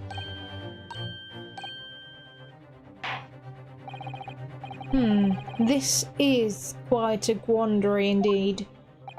Rarely have I encountered such extraordinary tumultuousness in the concluding of a trial. Yeah, true. Nevertheless, in the absence of any further evidence to be presented, I believe it is time that we put the matter to the jury for their final leanings. Well now, as a fellow servant of Queen and country, I must say I sympathize with the old inspector. Yes, he's a dependable man, I'm quite sure. In service, one becomes a good judge of character. Are you sure about that? Even crossing your eyes doesn't help when it comes to looking at this case. It's all blurred to me. Well, as a fellow professional, I'd like to put my faith in the detective, really. Raiden is a highly skilled operator. Stop. Currently in the presence of idol. Stop. Detective has very much trust in eyes. More than this, I cannot say. I don't believe it. These 6 jurors they're going to believe Gregson. They declare their decision now. Is Ginny going to be found guilty? If I don't manage to produce some definitive evidence right now, then we are going to lose. Either some proof that Graydon killed Mr. Windbank or stole those government secrets, or some evidence to force Gregson into admitting that he struck a deal with the witness. Well then, counsel, I think it's time I impose on the jurors to declare their final decisions. No? That is, unless you have some compelling evidence you have thus far not presented to the court. If I let the judge call on the jurors to announce their leanings, Gina will be found guilty. So, there's no choice then, Bruno. You have to throw some more evidence at them. This is it now. It all comes down to this. Who do I present evidence against? Gregson or Graydon? Gregson is definitely easier to break. Inspector Gregson, there's one final piece of evidence I would like you to see. Eh? What's that then? If you refuse to acknowledge that you did in fact strike a deal with the witness here today, then you leave us no choice but to examine this piece of evidence thoroughly. Well, go on. This is my last chance. It looks like I'm going to have to force his hand here. One final piece of evidence to get this detective to admit to the deal he clearly struck with Graydon. Oops. Okay. What we didn't... Huh? Where's the second music box disc? Huh? Why is it not in my inventory? Okay. Say faster, please. Thank you. Okay, let's go for this again. Is that Mr. McGilded's peculiar music box, Counsel? Yes, with the disc already in place, ready to play, I think perhaps now would be a good time to listen to the sound produced by the music box again. Only this time with the second disc we've just discovered set in place as well. Goodness, this disc counts? No, wait, I can't let you do that. Why not? Because well, because it's got nothing to do with this case, that's why. Not true, Inspector. Eh? The defense has already proposed that the sounds heard by the court earlier from this music box were part of a Morse code message. We know that Morse code comprises of two distinct tones. The defense believes that the second disc contains the second tone needed to complete the message. And now we have a chance to confirm that theory. Oh, crying out loud, Sunshine, we're talking about state secrets here. If you go letting the whole courtroom hear confidential information like that, it's treason. Then do you admit the charge that in order to protect those state secrets you engaged in unlawful dealings with the witness? You're mad. If you let that secret information out into the public domain, you'll be making an enemy of the entire British government, you idiot! Let's not forget, Inspector, that you, a Scotland Yard officer, leaked confidential case details to a witness. That you continue to lie to the court, and all because, by fair means or foul, you're determined to do your duty. Well, by fair means or foul, I'm prepared to do mine. Don't you dare. I will stop at nothing to protect my client. I don't care who I make an enemy of.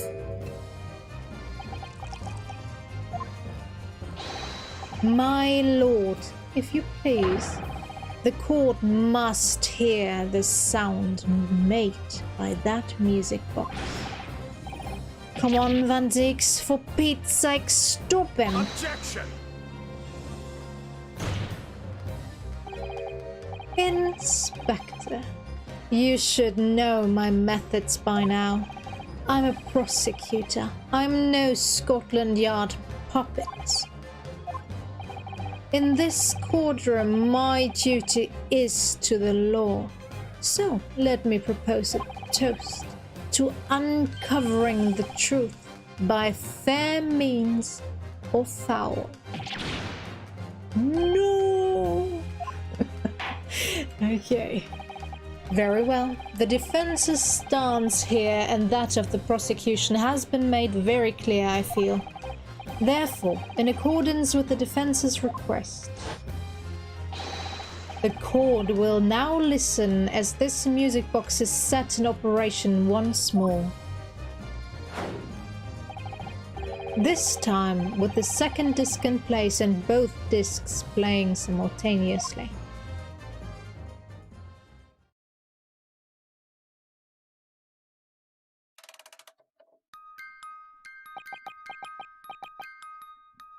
I sure do not know any Morse code, so don't expect me to translate. Oh, listen to that! It's unmistakable now! It's Morse code! Hold it! Alright, I admit it. Whatever you want. But for the love of God, shut that blooming box down. What was that?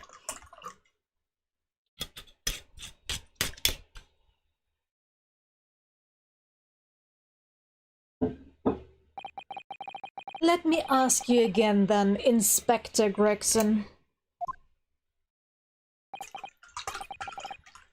Did you, or did you not, strike a deal with the witness next to you in the stand, Mr. Ashley Graydon? Specifically, did you furnish the witness with confidential case details in exchange for this music box disc?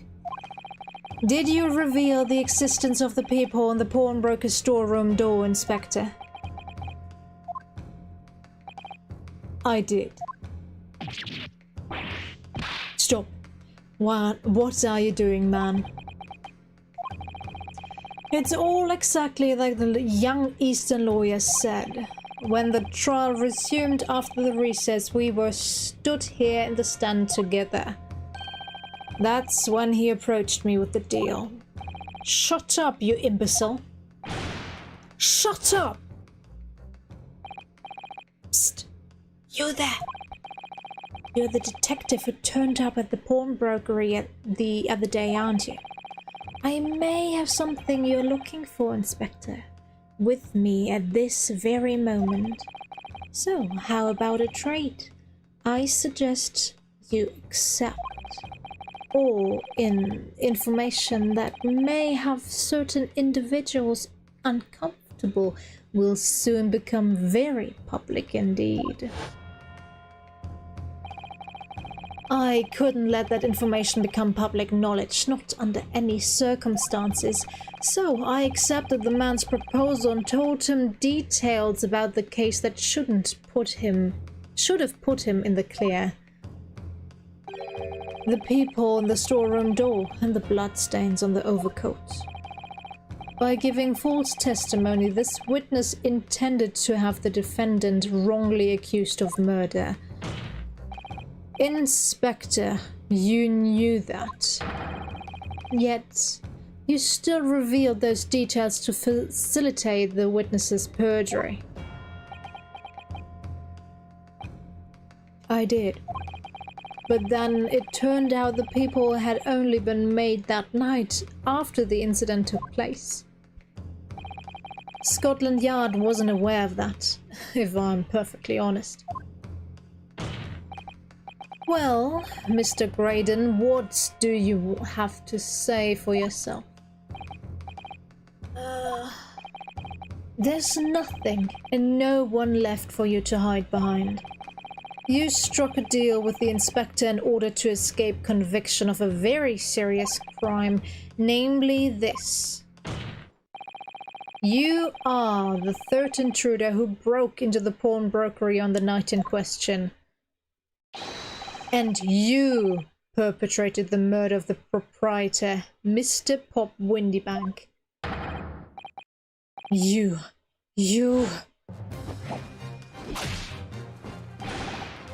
Traitor!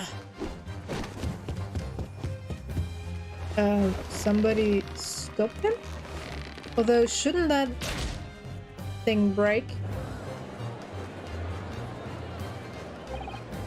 Bailiff! Bailiff! Restrain that man! At once! Where did Nash and Ringo go? That's it then. It's all over.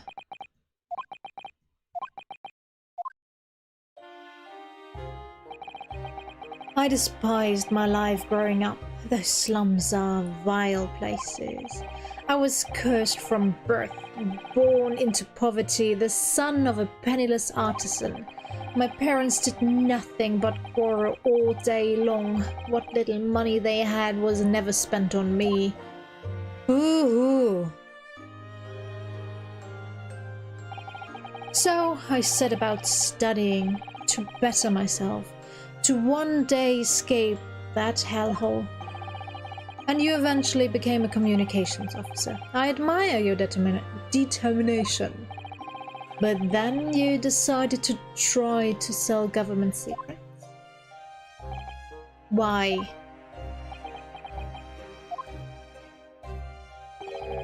Isn't it obvious? Because I wanted money. Even now, years later, the nightmares of my life in the slums wake me in the small hours. I wanted to drown them out with more money than anyone who lived in that squalor could ever imagine. Then, one day, I met him. Mr. Magnus McGilded. You're a fiend with the queer talent, so you are. I've money to throw your way if you're interested. All you need to do is go along with me little plan now. I was to steal the ministry's telegraphic message logs, and McGilded would buy them for a handsome sum. As I was responsible for inspections of the ministry's communications office, it was a simple enough task. The lure of the devil's offerings, how easy it is to succumb. But you must surely have realized the seriousness of the crime you were committing. And for that reason, I took great lengths to ensure that my actions were untraceable by using the music box. My father was a brickmaker, though my mother divorced him when I was still a child. Yes, Mr. Mason Milverton. That's right, he was very skilled with his hands. He'd once been a music box maker's apprentice. I imagined his skills would be sufficient to create a machine that could generate Morse code. So I sought out my father again to employ his services. It was the first time I'd seen him since I left the slums 10 years earlier.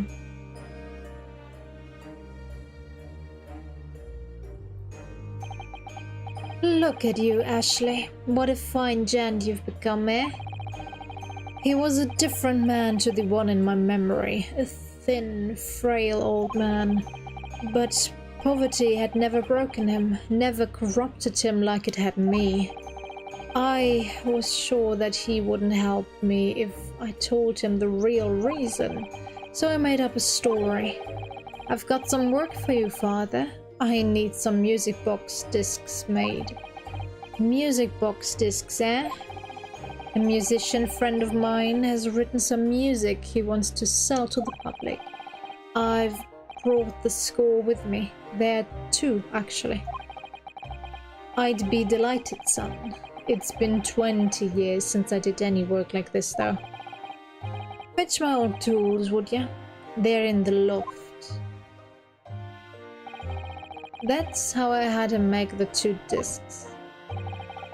Thereby splitting the information in two. You were taking considerable precautions indeed. It was to protect myself as much as anything. It meant that I could deal with McGilded in 2 separate transactions. The first involved the first of the 2 discs and a music box for playing them. In exchange, I exchanged them with McGilded for 10 guineas. Then, on receipt of the second disc, he would pay 1,000 guineas. So, what happened on the omnibus 2 months ago? Was the second part of a deal? The exchange of the second disc? Yes. I'd sold the man information that way a number of times already, but it seems he became reluctant to part with his money. But that doesn't quite make sense, Mr. Graydon. For why was it that on the omnibus 2 months ago, your father, Mr. Milverton, was the one dealing with Mr. McGilded and not yourself? When I received the 1,000 guineas after my first completed dealings with McGilded, I decided to give 200 to my father for his troubles. But my father realized something was amiss. In time, he worked out that I would be involved in something dubious. And when he did, he said to me, "Next time there's an exchange, you'll let your old man do it, understand? Otherwise, I won't take your money anymore."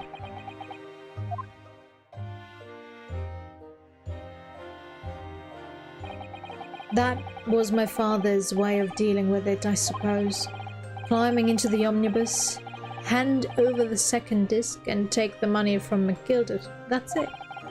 He had no idea what was actually on the discs I'd asked him to make. He never knew.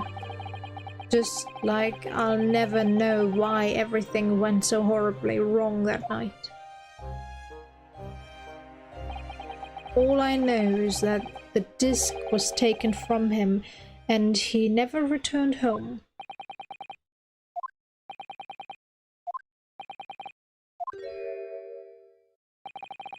It was only then that I found out what sort of monster McGilded really was.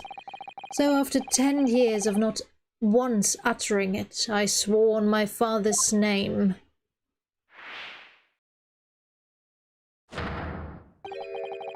To exact revenge. Revenge? As anyone with even the remotest knowledge of the man will no doubt be able to imagine, McGilded brought all his wealth and influence to bear in the most despicable of ways.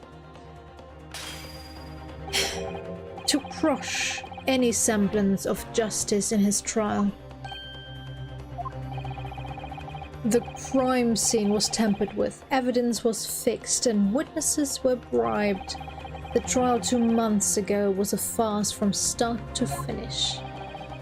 My feet had barely touched British soil by then, and I walked into the hornet's nest completely unaware of the sinister background to it all. I had made plenty of money out of my dealings with McGilded by then, so I spared nothing in my arrangements 2 months ago. I knew exactly who to hire. If you're willing to pay the price, there are people in the city willing to do anything you ask. McGilded himself had shown me that. Are you saying that? I think you have the picture now. After he twisted everything to his favor in this courtroom to ensure that he walked free, I took matters into my own hands and delivered the justice that monster deserved. Well, that tragic accident following the trial here 2 months ago was planned and executed by yours truly. McGilded's death that day. Sorry. It was caused by this man. Yeah, wow. Took you long enough. Everything is ready, sir. If you'd like to follow me into the courtroom. What's this, officer? 'Tis sooner than I was led to believe. I hope it's not inconvenient, sir. There were some changes to the schedule. Well, I must be making tracks now. This time for the inspection. They're going to examine the omnibus again, so I'm told. I asked if I could be present for it myself.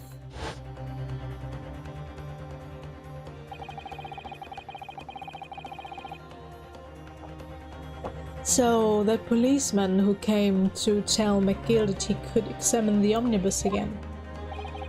That's right, an imposter hired by me. McGill used his wealth to manipulate the trial. He paid people to adulterate the omnibus with all matters of false evidence. He threatened witnesses to lie in their testimony. So, I gave the man a taste of his own medicine. Once the omnibus was doused in paraffin, one of my sham policemen ushered McGill inside and sent him on a one-way journey to hell.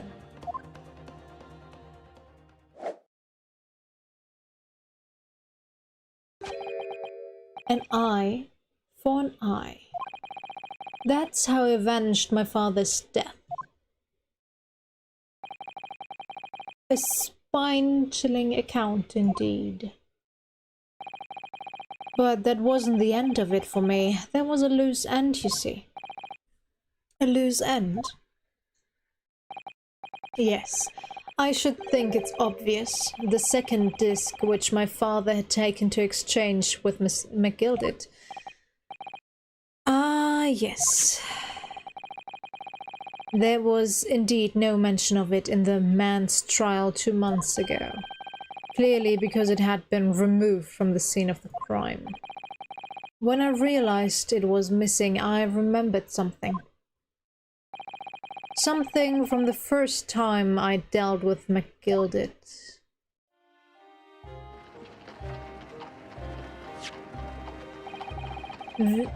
This is the first of the 2 discs, and the music box you need to play them. Well, look at that now. What an ingenious little invention. So then, as promised, 10 guineas for you, young man. What's this? Windybanks' pawnbrokery. Aye, 'tis a pawnbroker's ticket, so it is. You can use it to redeem an article I've deposited there for ye. There's no need to give a name, just hand over the ticket and tell the fiend the watchword. I've put a tool in pawn for ye. It'll fetch a good 10 guineas if you sell it, so it will. I've never heard of pawnbrokery being used in quite that way before. Have you not, Mr. Graydon? London's pawnbrokeries are very useful places, you know. Each one is like an extremely secure vault.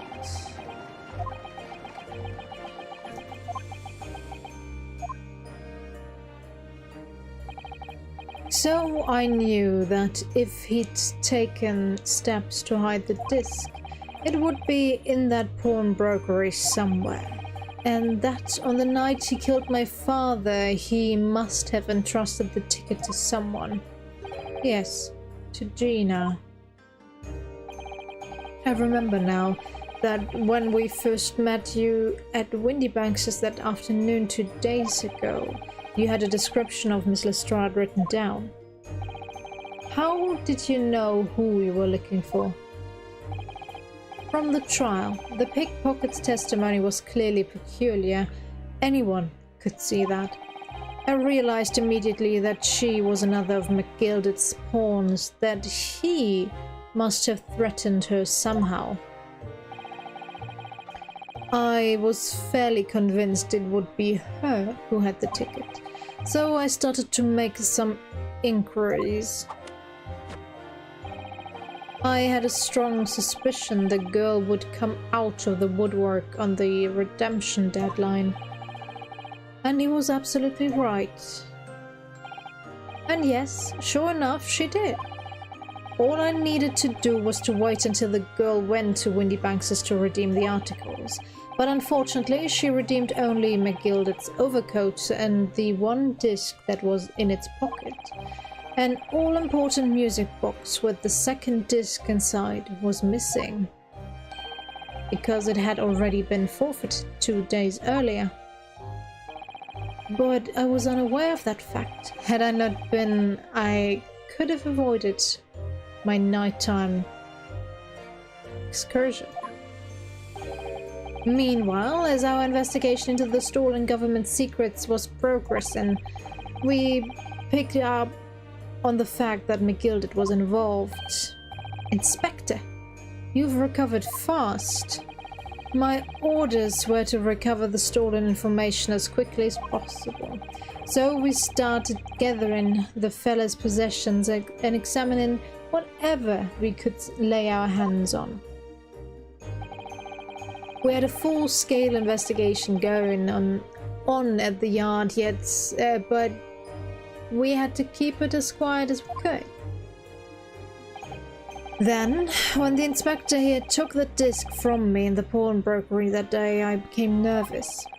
I was sure the music box and the second disc were still there in the shop somewhere, so I knew that it was a race against time. I had to find those articles before the police did. So that's what prompted you to break into the place that same night. With the help of your old friends, the Skulkin brothers. What happened that night in the pawnbrokery, I can only describe as a nightmare. While Nash and Ringo were searching the counter, I'd located the music box I'd sold to McGilded on the shelves of forfeited articles. And the second disc was inside? Yes. I slipped it into my pocket with a very deep sigh of relief, but then something entirely unexpected happened. What are you doing in my shop? Bang.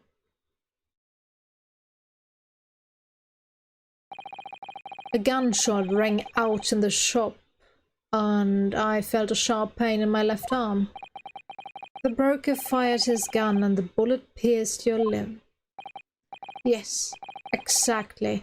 But unfortunately, I decided to bring my own gun with me that night, just in case.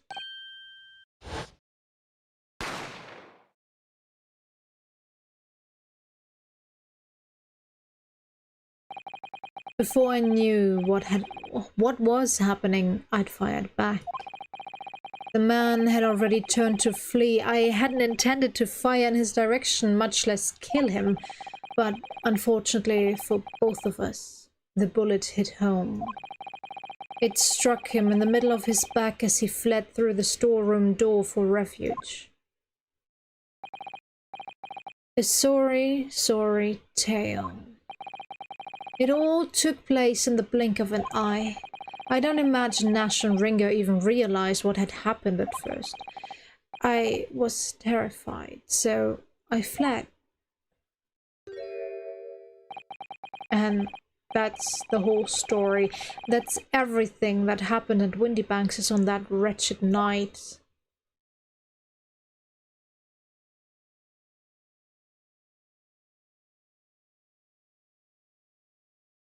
Is it?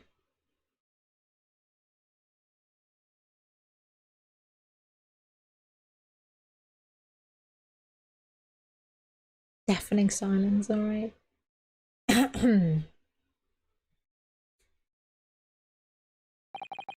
Earlier, you called McGilded a monster.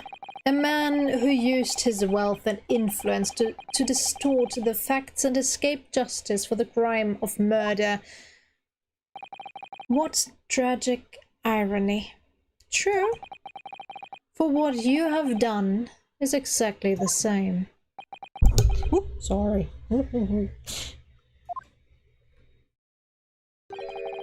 You've become the very monster you saw and despised so deeply in McGilded.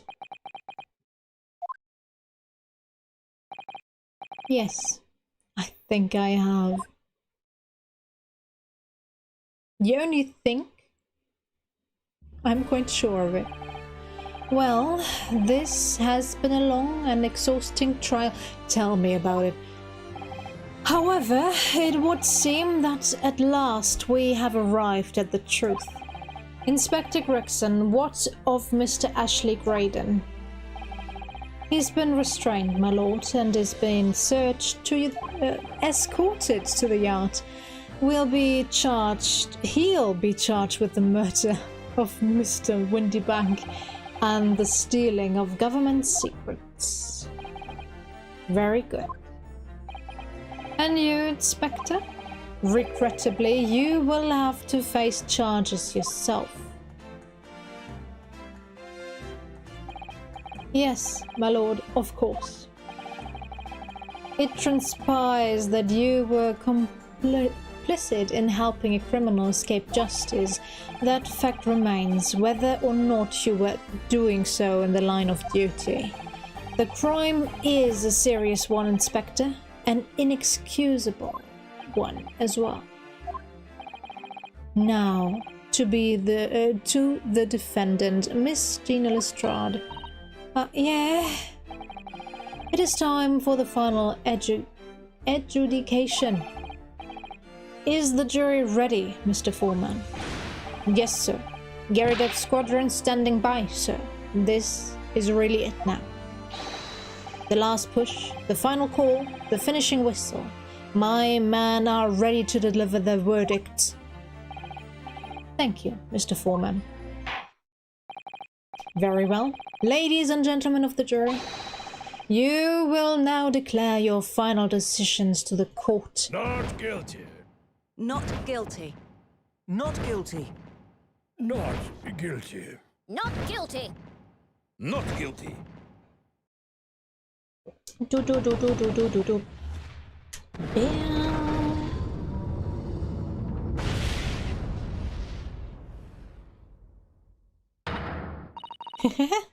That's the stuff. I'm off the hook. Finally, Runa, you finally managed to do it. Finally is the word. I really wasn't sure if we'd come out on top of for a while there. Susie was right. You're the best lawyer in the world. Miss Lestrade, I am not finished with you yet. What are you looking at me for like that for? Before you start enjoying your freedom, there are certain other crimes to consider, huh?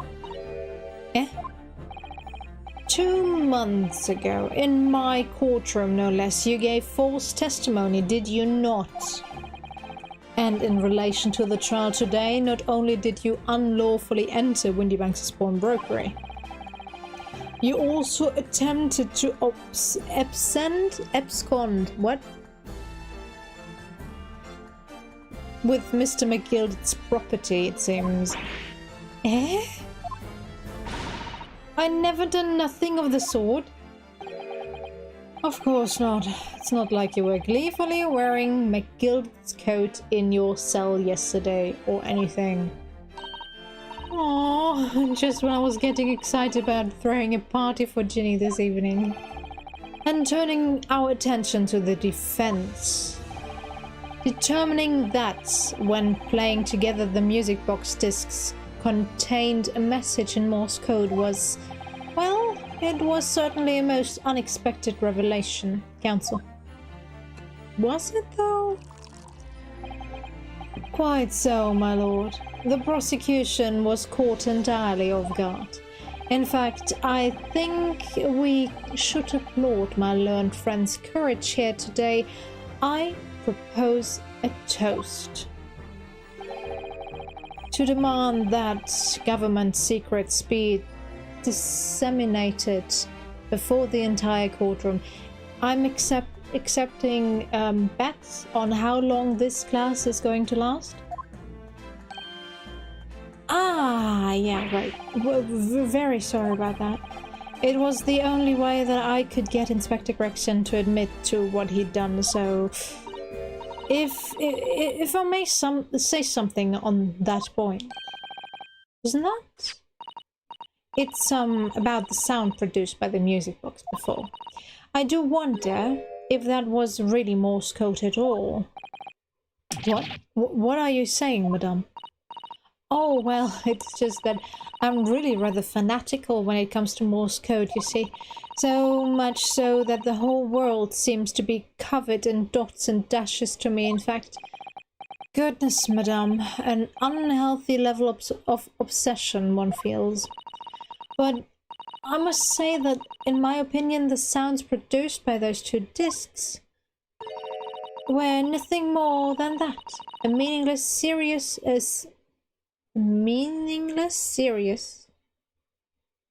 Okay, a meaningless series of two different tones. What? Can that really be? It wasn't Morse code after all. My lord, the defense would like to listen to the music box again. Are you off your nuts? How many times do I have to tell you those discs contain minstrel secrets, sunshine? This courtroom is not an appropriate forum to discuss the nature of the government's communications. We know McGilded conspired to trade national secrets with our enemies. Secrets acquired from Mr. Graydon. Now that the man has admitted to his crimes, we have no need to pursue the matter further. But it's really going to bother me. True. Miss Lestrade. Yeah, milord. That which you have seen today here in this courtroom has been extremely disturbing. Falsified evidence, intimidation, perjury, a grim catalogue of depravity. An appalling experience to befall any child. Come on, it ain't nothing I don't see most days in the back slums. I beg your pardon. If you're weak, ye pay for it. That's just how life goes. Gina, shut up. He's going to pardon you. But look, I reckon I've worked something out today. The world ain't fair, but if you want it to change, you've got to start at home. You've got to change how you are yourself. Well, that's a very laudable lesson, I would say. I eagerly look forward to the born-again Miss Lestrade never gracing my courtroom with her presence again. Now, with regard to the murder of Mr. Pop Windyback, proprietor of a pawnbrokery business on Baker Street, I hereby declare the defendant, Miss Gina Lestrade, not guilty. Whee!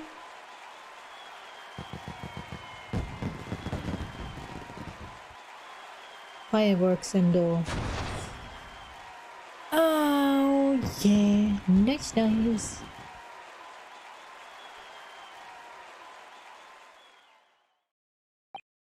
That is all. Court is adjourned.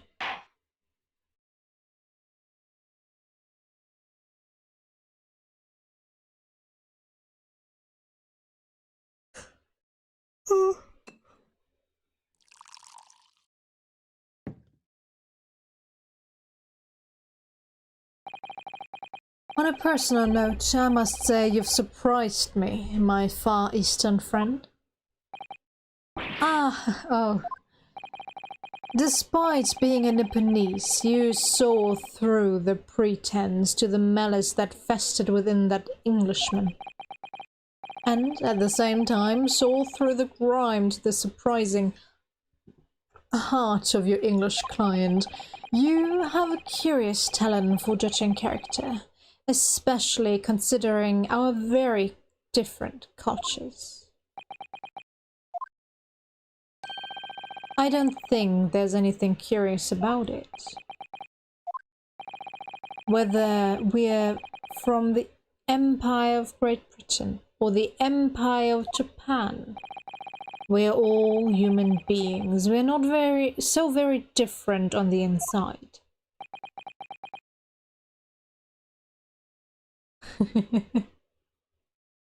True, true. But they are planned, so I guess they are a special kind of firework. The Indo kind I've never seen before. You know, I took this case for one very simple reason: to lock swords with you once again here in the courtroom. You did? When I encountered you for the first time 2 months ago, it reminded me of toasting friendship and trust with another Nipponese, only to find my trust betrayed. Through you, I hope to look into the eyes of the man I once knew and try to understand. You mentioned something similar earlier today, about total betrayal by the hand of the Japanese.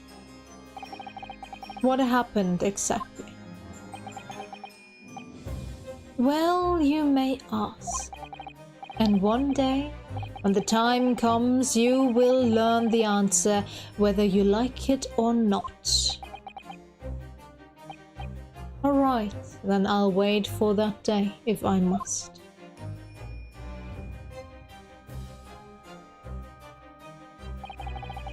Coming to be known as the Reaper of the Bailey and my retirement from service 5 years ago, it gives me cause to wonder if our meeting has some deeper purpose.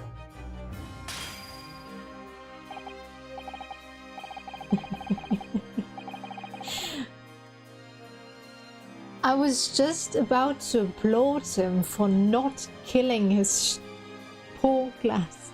I know it's not killing, since it's an inanimate object, but for some reason. Yeah, in his case, it's not... It is, yes, it is racism, but it's... Since we now learned a bit more about him, it's more a kind of hate against all Nipponese/Japanese people, since he was betrayed by one, which is kind of strange, but I think we'll learn more about it in the second game. So, farewell, my learned Nipponese fellow, until we meet again.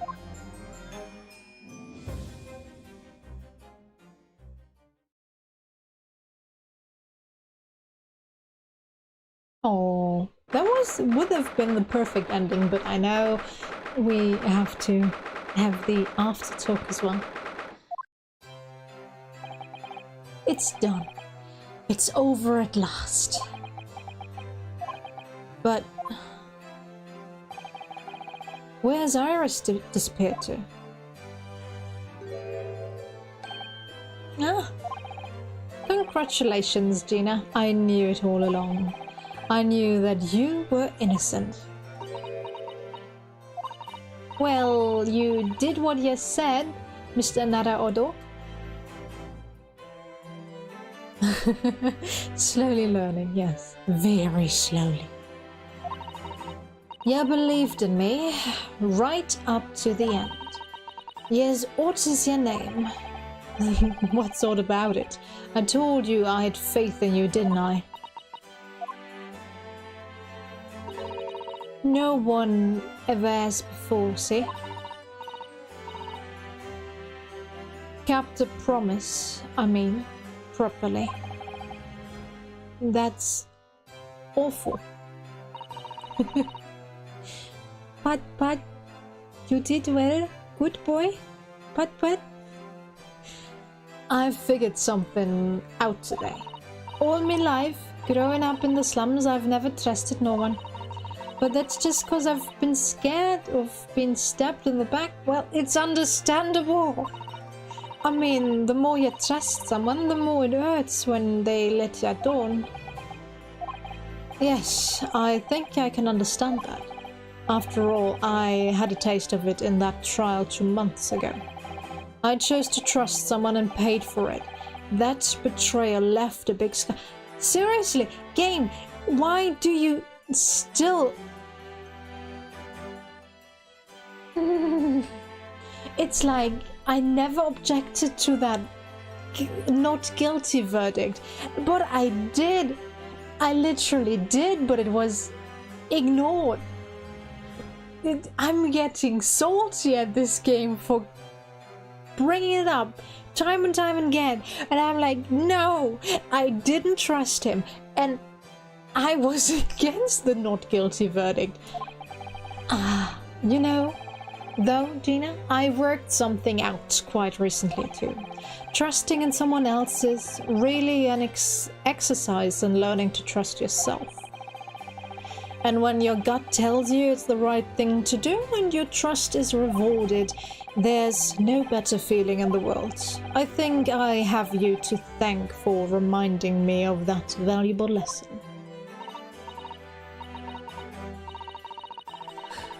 True, true. Yeah. Very, very true.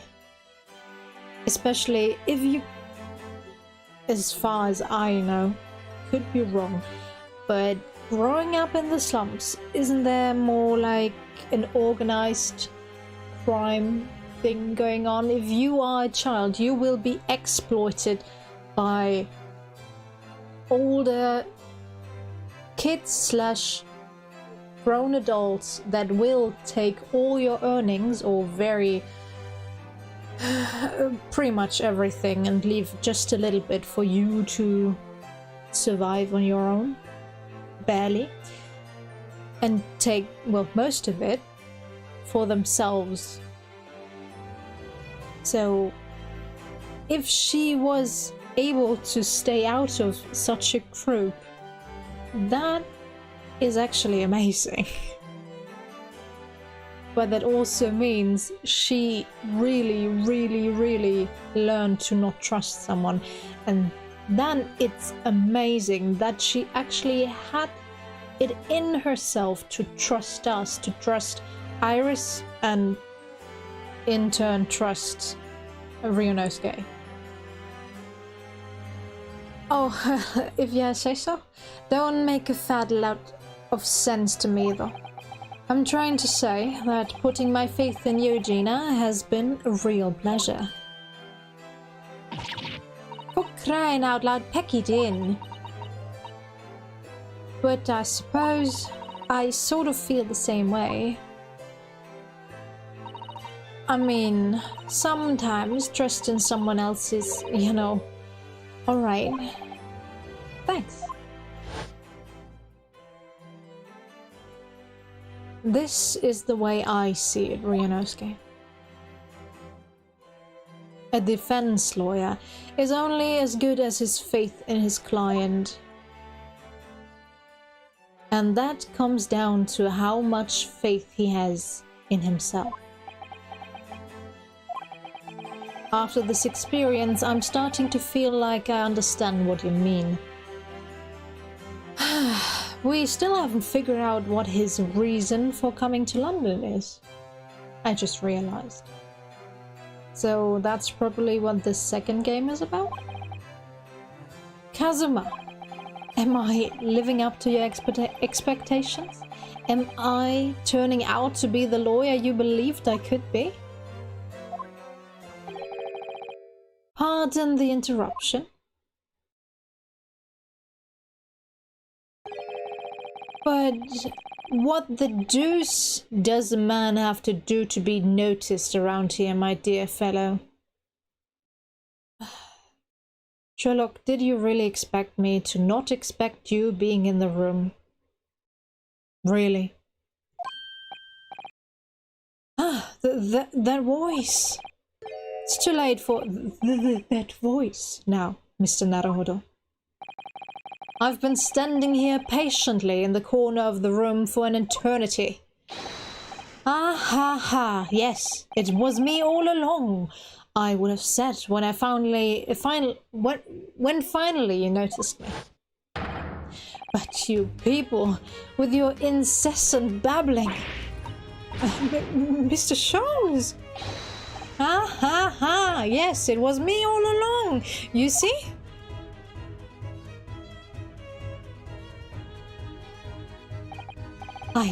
I assumed you'd been taken back to the hospital, to be honest. Indeed I was, but I managed to escape again. Oh. I happen to be aware of one or two foibles of the doctor who was tending to me. I merely made my knowledge of them known to the man, and he happily issued me with a leave of absence. How very above board. But enough of my adventures. That was a fine victory, Mr. Naruhodo. Your tireless efforts justly rewarded, I feel. Wow. Congratulations are in order. As a close friend, I tip my hat at you. Oh, thank you. Huh. Some great detective you are. Great at being cold as ice, maybe. Have I irked you in some way, Miss Lestrade? While you've been having a snooze in your nice soft bed, some of us have been fighting for our lives. Ah, well, that bullet did cause me to lose a substantial amount of blood, it's true. So I have indeed been feeling somewhat cold. Not perhaps as cold as ice, but, well, have a feel. Could you take your hands off my neck, please, Mr. Sholmes? And in some way, I suppose congratulations are in order for you too, Miss Lestrade. What's that supposed to mean? Why so half-hearted? Well, naturally, it isn't my intention to alarm you, but an acquittal in a trial with that particular prosecutor is perhaps a little precarious. Well done, Mr. Sholmes. Not alarming in the slightest. Oh, the Reaper, you mean? Because anyone who's found not guilty in a trial he was working on winds up dead anyway, is that it? The very point I was trying to make. As exemplified by the fate of Mr. McGilded, in fact. Ah, but of course, I pay no attention to such irrational drivel myself. Why share it then? Yeah, well, it don't bother me. Oh, really? Of course not. The way I see it, the Reaper's a bit like him upstairs. Him upstairs? You mean like God? Yeah, him upstairs knows what's what, right? He knows what people are like on the inside. He won't have got the wrong end of the stick. There are some covs like that, spock-trotters, who are rotten to the core. At the end of the day, him upstairs makes sure they get what they deserve. I suppose that's one way of looking at it. Divine justice is one thing, though. The Reaper taking matters into his own hands and claiming lives is another. Well, I ain't like the McGildeds on this world, so I ain't scared. I got principles, see? A trait in you which is to be admired, Miss Lestrade. Oi, just give it a rest already, alright? As I was saying, congratulations are in order. The news of your acquittal was very welcome news to me indeed. Let me express my heartfelt congratulations, Gina. Well, there you are, Hurley. How long have you been here? Honestly, I went to the main entrance especially to meet you there. Ah, Iris, my dear, I do apologize, but wait until I tell you what happened. This pair made utter fools of themselves. What happened? As you know, I have a penchant of disguise. I was hiding in this room dressed as a bailiff. But these dolls didn't notice my presence at all. They had no idea. Can you imagine, Iris? Would you credit it?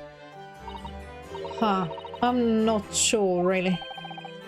I beg your pardon.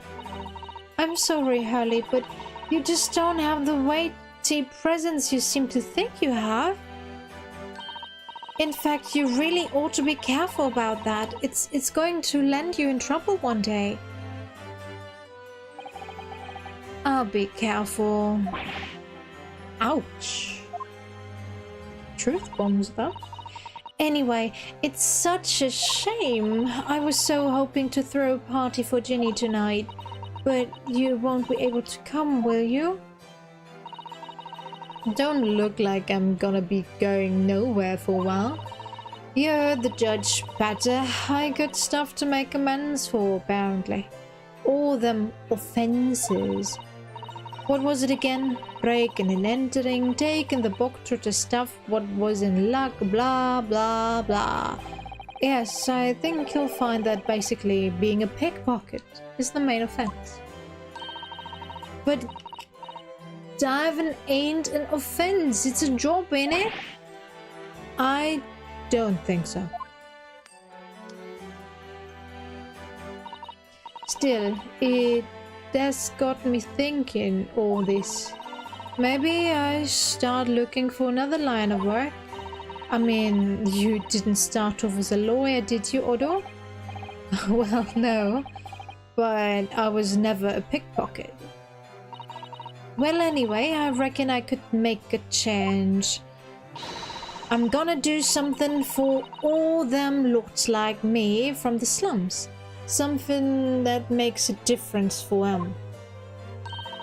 That's a wonderful idea, Ginny, and I'm sure you can do it. Hehehe. What is it?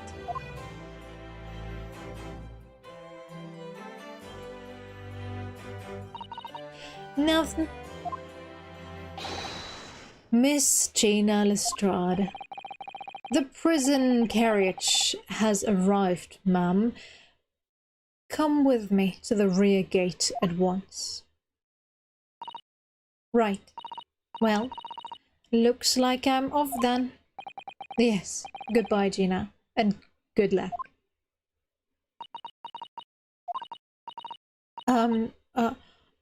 Odo? Yes?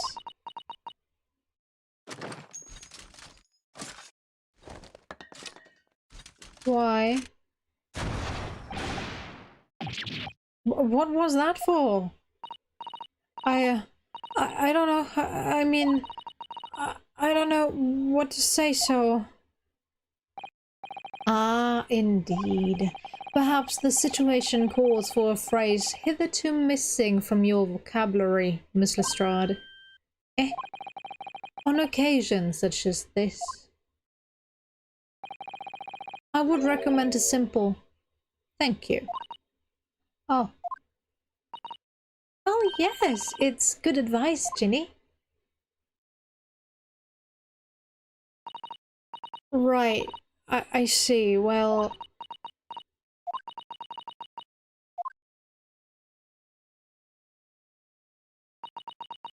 There... Thanks, Odo. No.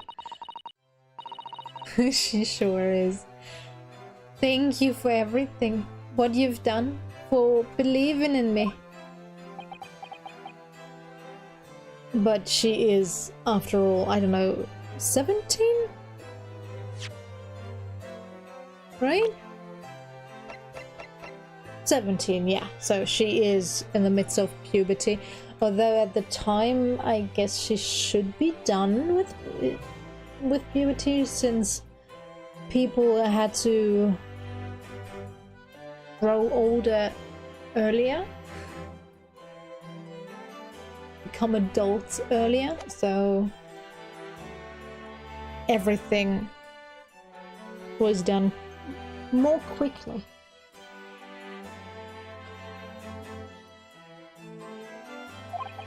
For a moment I thought they were playing at her having a crush on him now that he has quote-unquote saved her. Not at all. In fact, that should be my line. Thank you, Gina. By the way, how old is Ryonosuke? Well, there she goes. I wonder if I'll ever see her again. Let's see, maybe it's in the... Oh no, he's not part. No, of course not. Susato is only 16?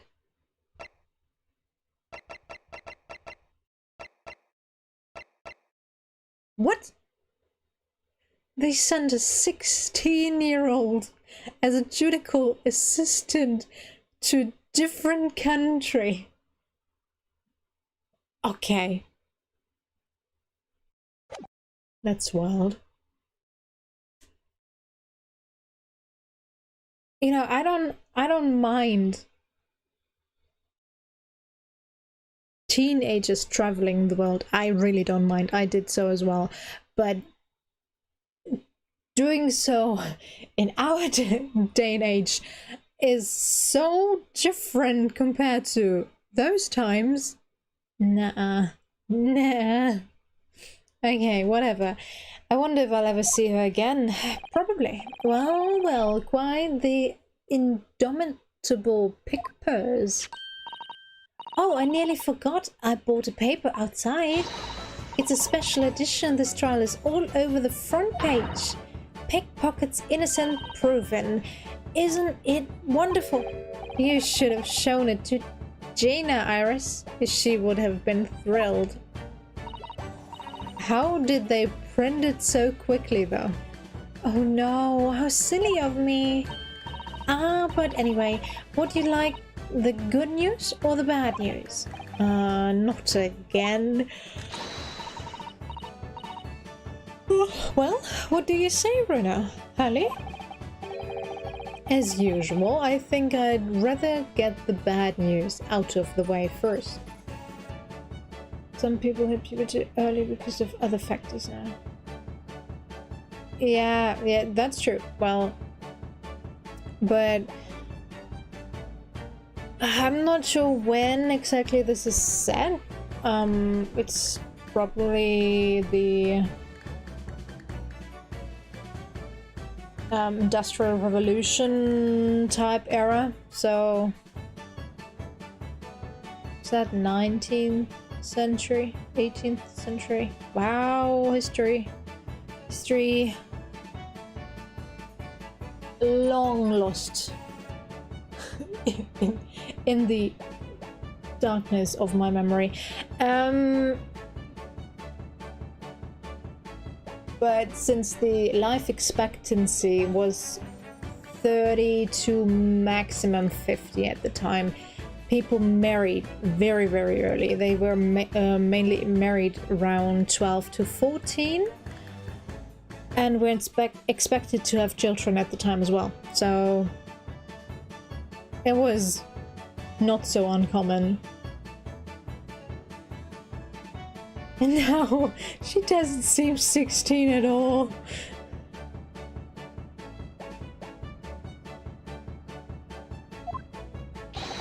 Absolutely not. I have no intention of listening to anything but good news. It's the anime eyes, we all know them. And there you have it. How people answer that question says a lot about them, doesn't it? Let's not go there. Alright then, maybe let's start with the good news this time. The rain has finally stopped. It was a record level of rainfall apparently.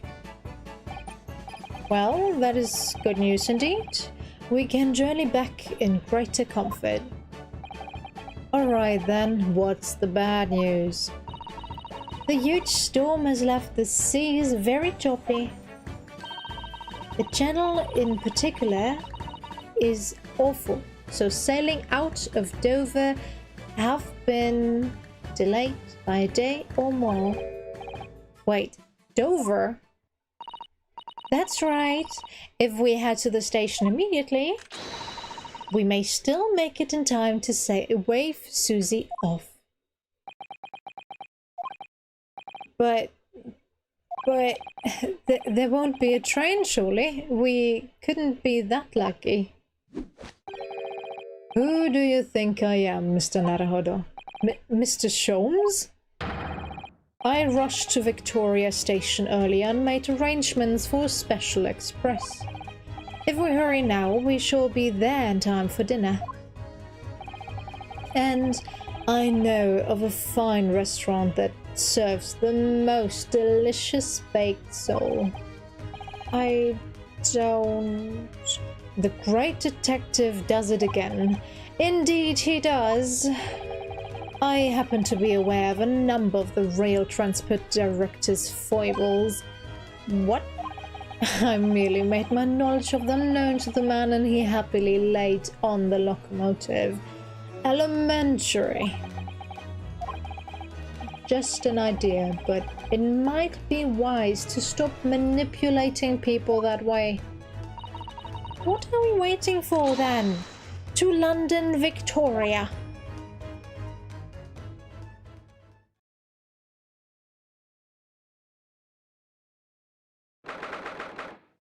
Port of Dover, Quayside, 5:32 a.m. on the 18th of April.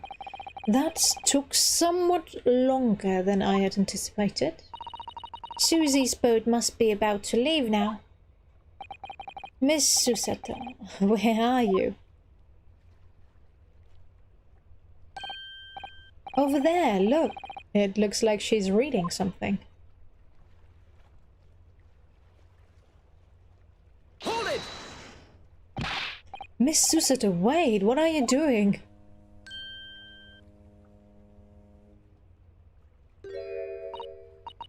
Mr. Naruhodo, what are you doing here?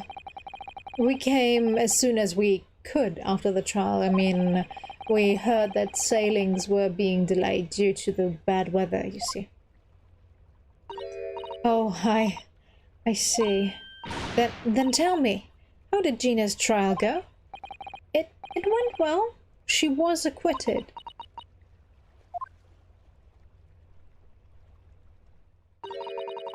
That's wonderful. Really wonderful news.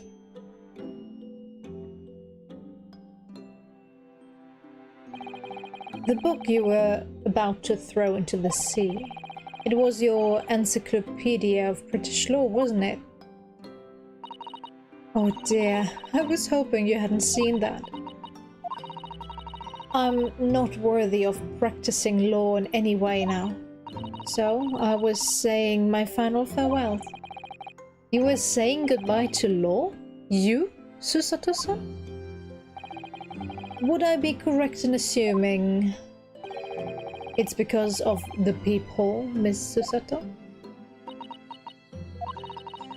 I deliberately altered the scene of a crime and then I tried to hide the fact.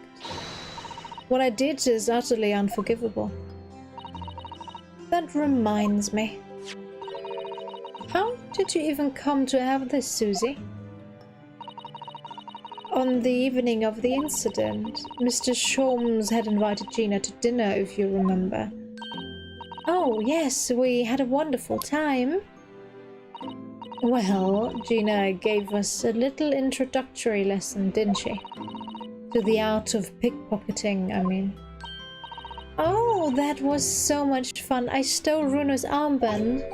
Yes, please, don't do that again, Iris. That band's very important to me. Well, if it's not important, you should pay more... so important, you should pay more attention to it. You didn't notice for ages. On a whim, I thought it would be fun to see if I could take the cat flapper mat, so I put it up my sleeve. Really? And then I rather forgot about it until I found myself in Mr. Windybanks' shop with it later that night. I see. And then...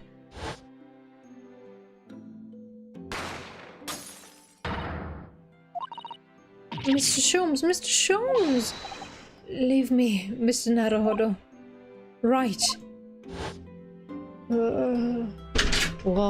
Dogo. After Mr. Naruhodo had left the shop, I started to think. That door started to play on my mind. The storeroom door, you mean? Yes. If Gina was anywhere in the shop, I realized I could only be behind that door. And at that moment, the little device that I had up my sleeve sprang to mind. I was so worried about Gina, I simply had to know. So, you used the cat flapper mats to make the peephole in the door. As captured in a photographic print of the shop by one of Hurley's red-handed recorders. Indeed, it was of the first importance, that point. Precisely when the peephole was made, that information would prove to be Mr. Naruhodo's greatest weapon, though naturally without proof it would have amounted to nothing. But when I looked through the hole in the door, the sight that met my eyes made my blood run cold. Thoughts started to run through my mind. I remembered that trial 2 months earlier, the trial of Magnus McGilded. I thought about how he had manipulated the evidence to arrange false testimony to secure his freedom. It made the British justice system feel very dark and sinister to me. And then a terrible thought occurred to me. What if some wicked criminal was planning to do the same thing now? Because from the appearance of the crime scene, it looked exactly as though Gina had shot Mr. Windybank. No, it didn't. Even though I was sure she would never have done such a thing. You were worried that the true culprit would try to frame her for the crimes? That's right. But then I realized it would be very difficult for anyone to give false testimony in this case. What do you mean? Well, the crime appeared to have happened behind the door of a locked room. For someone to claim falsely to have witnessed it, there would have to be a way to see beyond the door. Ah. For which the peephole would be the very thing. Only the peephole I had made wasn't actually there until after the crime had been committed, of course, and the criminal wouldn't know that, so it wouldn't make any difference. But the possibility of a rather ingenious trap was there, was it not? A trap? Is that why she did it? So, is that why you kept it a secret, Susie? You never mentioned that you made the peephole to anyone, not even to the police. I know, and I knew at the time what I was doing was wrong, a criminal offense even. That's why I decided to confide in Mr. Sholmes. If Mr. Naruhodo was completely backed into a corner with no other possible means of escape, the truth about the peephole could save him. That was my plan. She really does think of everything. But then, why didn't you just tell me everything before the trial began? My dear fellow, you're not thinking straight. If she had done that, it would have rendered you complicit in the whole escapade. Ah. You could have been disbarred if you had been seen to have knowingly tampered with a crime scene. So Miss Susato decided to shoulder the burden of responsibility alone, for your sake and Miss Lestrade's. Miss Susato. The truth is, when it happened, I did it because I had lost a little of my faith in the law. Oh. I was worried that the right person wouldn't be convicted of the crime, but the moment I allowed myself to think that, is the moment I lost my right to call myself a Judico assistant. What you did isn't comparable to what he said, or what he did. Graydon is the one who lies in the witness stand, using that peephole as a way to implicate Gina. And besides, if the peephole inconsistency hadn't existed, I'm not at all sure that she would have been acquitted in the end. Miss Susato, what you did saved Gina's life. Well, with your kind words, Mr. Naruhodo, you've saved me too from my regrets.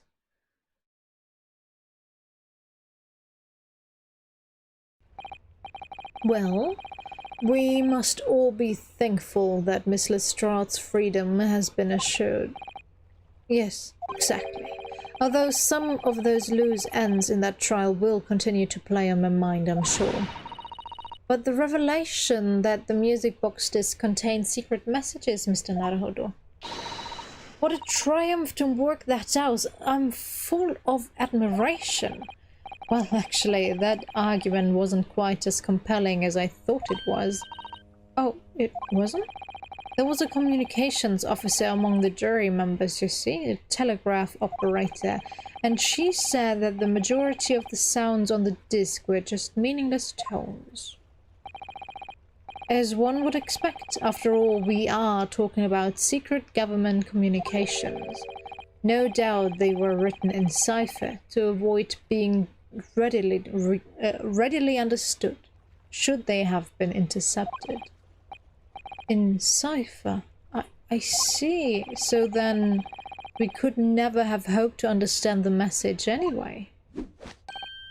Nonsense, my dear fellow. It's quite a zero-pi problem, I assure you.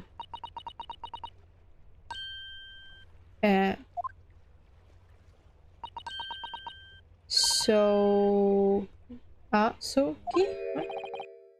What? Well, that can't be a real word, can it? How funny. Wait, Iris, what did you just say? Oh, I just said Asugi. Does that word mean something to you? It's a name. Means something? Asugi was the name of my best friend. What? But how? How do you know that name, Iris? I wrote it down during the trial before, when the message was playing on the music box. She transcribed it on the fly. She really is a genius. I thought the message probably wouldn't be written out in plain Morse code, so I tried various ways to interpret it. But whatever I tried, the words just didn't seem to make any sense. That is, in English at least. Oh. It suddenly occurred to me, you see, there's more than one Morse code, not just the English variety. Various countries around the world have altered and added to Morse code to use it in their own languages. I don't believe it. Are you saying... That's right. I've only actually seen a chart of Japanese Morse code once before. But I think it's based on the Iroha pangram, isn't it? And you mean to say that in Japanese Morse code the message says Asugi? Yes, I think so. Sorry, but I don't remember all of the Japanese Morse code. Iris, would you let me see that? Miss Susato, do you know it? Do you know Japanese Morse code? Yes, I spent some time studying it. Because I'm quite sure Morse code will become ever more important for international communications. Then might I recommend, my dear madame, that you focus your efforts on the English version? Be that as it may, Iris, show me the message, please. Of course.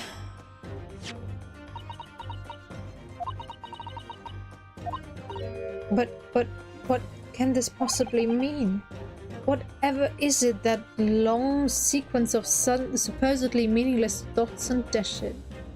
Whatever is in that, wow. It's made the color drain from Susato-san's face. There's no doubt that this message is written in Japanese Morse code, so the British Empire has been using Japanese for its secret communications. I don't understand the reason why, but the message appears to be a list of 4 people's names. 4 names. The first is K. Asugi. Kazuma Asugi. Why was his name on that disc? The second is A.Shin. Shin. I don't recognize that name. The third is T. Guruguson. Gureguson. Guregu. Ah, right. Gregson. Guregus.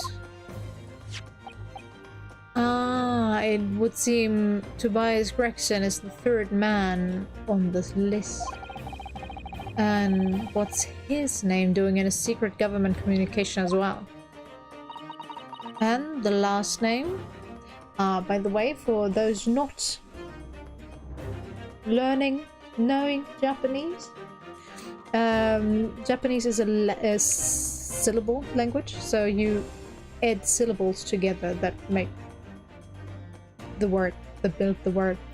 And in Gereguson's case, you, well, don't have Gregson written in those syllables, so you have to build it with the closest possible syllables you have in the Japanese language, and that's why his name was written this strangely. Alright. I think it doesn't make sense what I just said, but hey, I tried my best. My brain is just not working. And the last name... What's the matter, Miss Susato? It's just so strange, so unexpected. Oh, what is it, Susie? Don't keep us in suspense. The last name is J. Wilson. What? Wilson? John H. Wilson? You mean Daddy? It says only J. Wilson, so I'm afraid I can't be sure. Then, after the 4 names, it reads, if I translate from Japanese, that is all 4. And that's the end of the message, or rather, the end of what you noted down, Iris.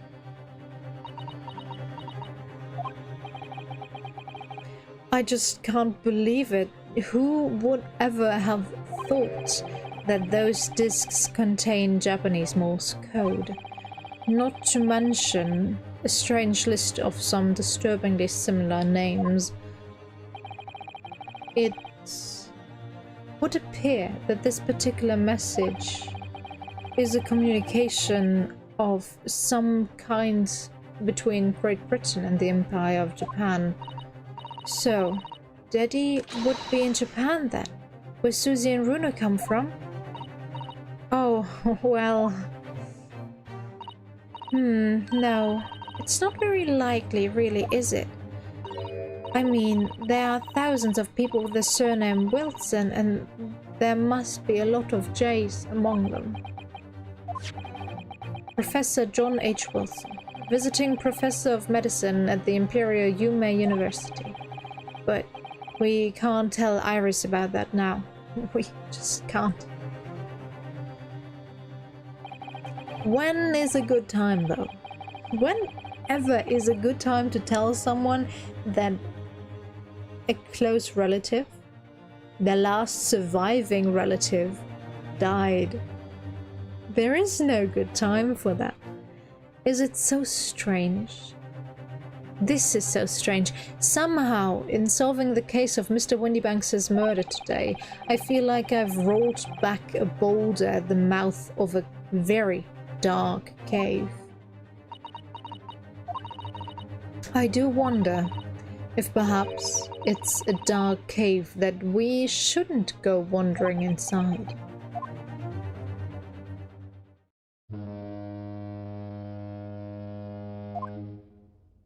Alright, time for you to go, Susato-san.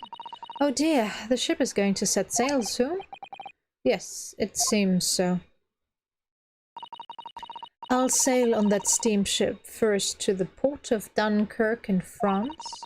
Then I'll change onto a larger passenger vessel bound for Japan. Oh. You're really going then, Susie?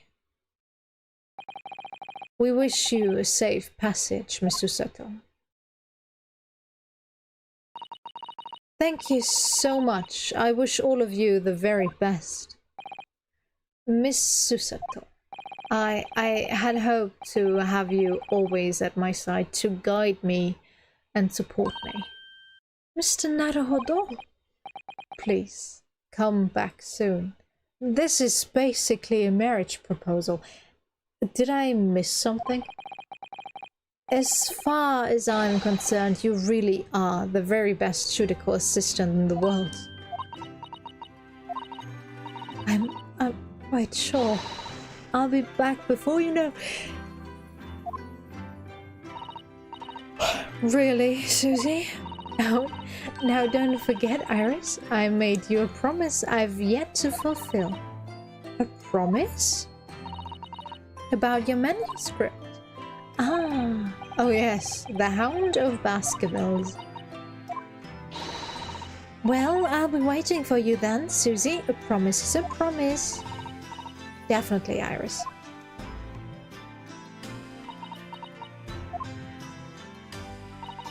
Mr. Naruhodo. Yes? Do you remember the first time we met? Yes, of course. On the SS... What? I'm not reading that. That is not the first time we met her. Unless you mean really personally getting to know her, then I guess you should maybe say the SS Buria over the courtroom in the first trial. But this is not the first time they met. If I remember rightly, you threw me halfway across the cabin with the Susato tech down. You know very well that I'm talking about after that. What? It's strange, but being thrown together... Sudden. Doggle being a doggle. Thrown together as we were in that case, I somehow felt straight away that you were the perfect person to continue Kazuma-sama's great legacy. Susato. Did I misread her question?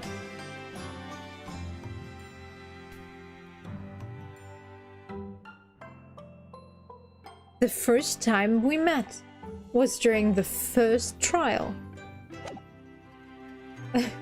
Am I misunderstanding something here? And my instincts were right.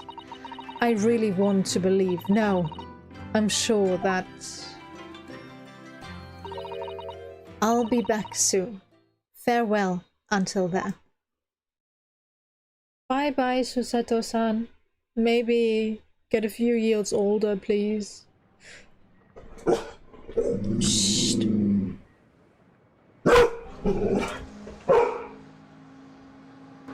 Somehow we seem to have come to the end of the adventures of Ryunosuke Naruhodo. Or the first volume, at least. Looking back now, it feels as though fate has led me on this journey.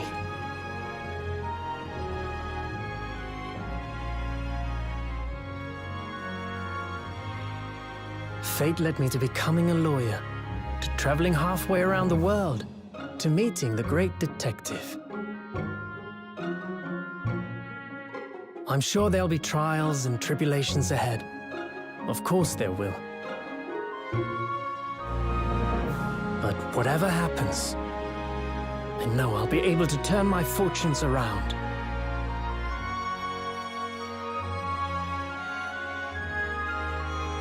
After all, I have the greatest friends in the world on my side.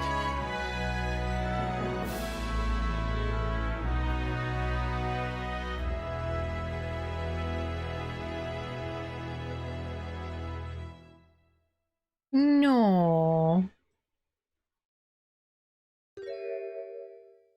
We're still not done? Ah, yes, Mr. Naruhodo. Yes, Mr. Sholmes. I have some rather awkward news. The railway company has decided to sue over a special express train. Over the special, apparently. Huh? It caused such a commotion on the line, all the other trains had to wait at stations.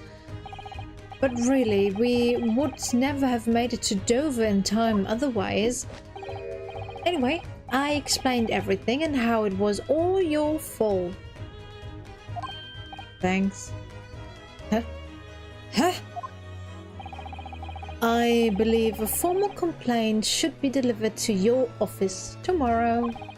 But not to worry, my dear fellow. According to Miss Susato, you love defending yourself in court. Huh? Huh? Huh? It's alright. I'm perfectly happy to testify. He really didn't look like the sort of man who'd do something so outrageous. See? Mr.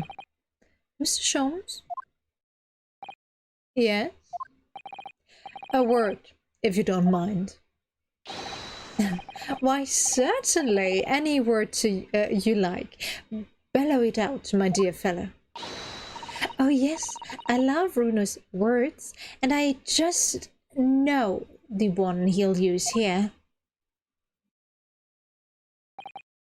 Then, I really must say... Objection. Thank you. Aw, that was adorable.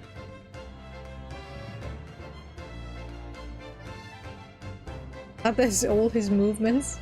But I have to say, I don't like his English voice. Not at all. I listened to his Japanese one. It fits him so much more. But this raspy English voice, we're still not done. It was a fun. Though it transpired I had ordered what, so I advised them for sale with used by Mr. Sholmes and solved by Will. I have some rather awkward news, yes. Brighten it with your baby.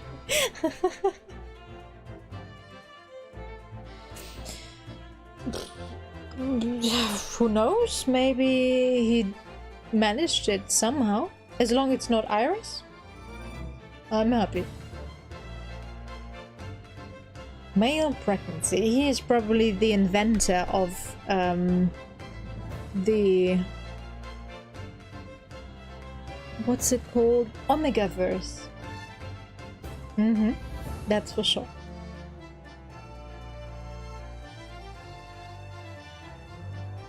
Okay, I don't have to read that. Good thing. It's just a recap of all the things going on in the game so far, I guess.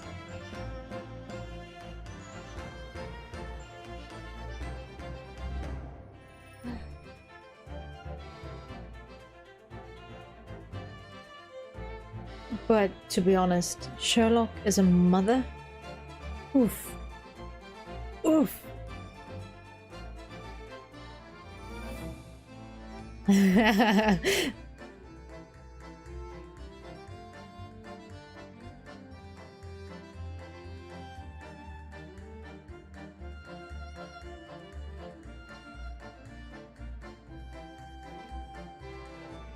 That reminds me of a TikTok I watched a couple days ago. It was most likely not true. Nobody's that stupid, but she showed him a positive pregnancy test. And he wasn't saying, yeah, I have to go on a business trip. How can you do this? Why are you coming over if you're positive? How dare you? And stuff like that. And she was like, you do know what that test is, what kind of test it is? And he was like, yeah, sure, I know it. How dare you come over if I have to go on a business trip? And I don't know, it was a 2-minute TikTok, so it was pretty obvious that no way in hell was that not staged. But there are probably people out there that do not know how they work, so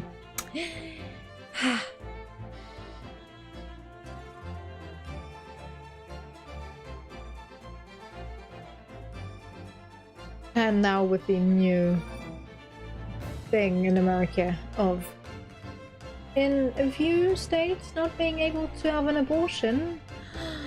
Whoosh.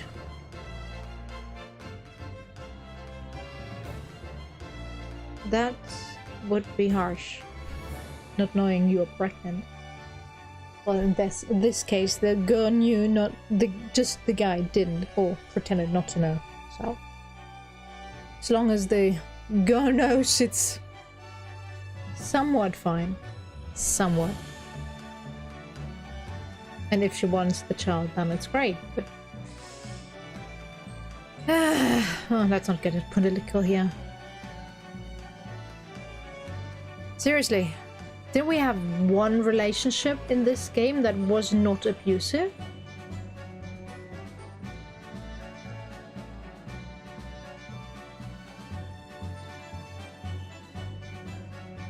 We have this lovey-dovey pair of idiots.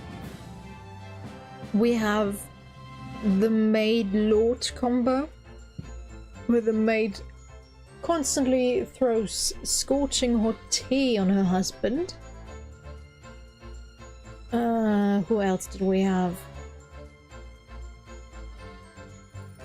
Are those all the pairings?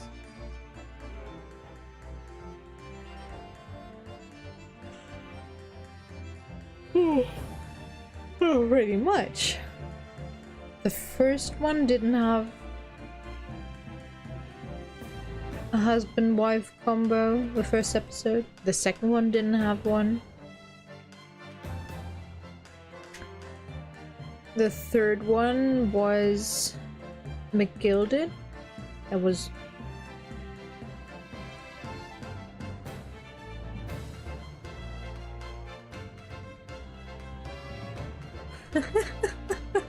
oh, that was adorable.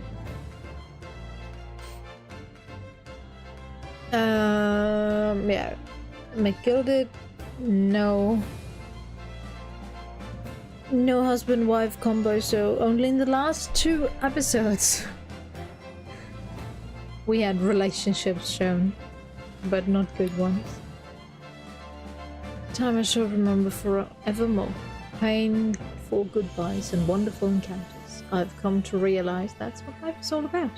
Naruto-san, I promise. Your assistant will return to you one day. But for now, I leave you with many memories and a heartfelt wish that life will treat you well. Shintaro Kojima.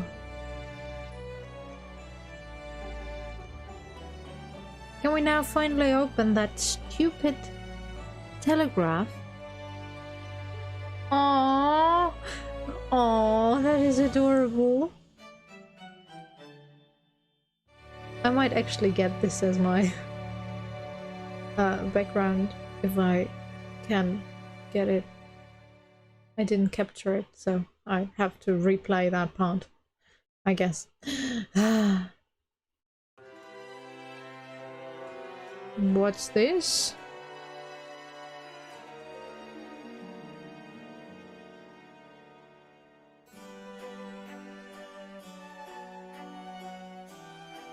Are we now marching through memories with our dad friend?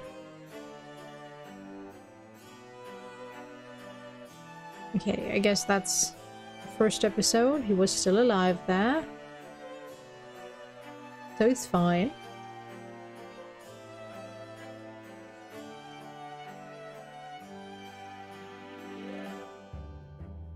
The murderer.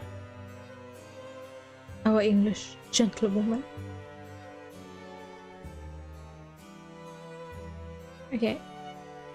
And the first time we met Susato and her father.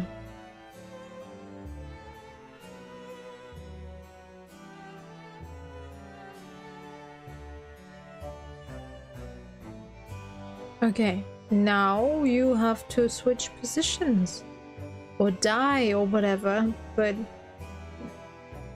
unless you are saying he was with us everywhere we went because we took his soul, his katana with us everywhere.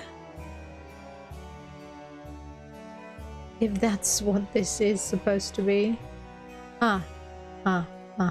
I see. So he leaves us here as we meet the murderer. The accidental murderer.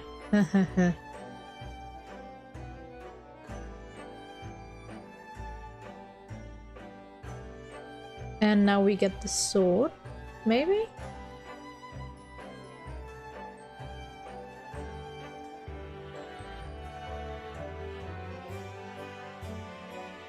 It's not shown, okay.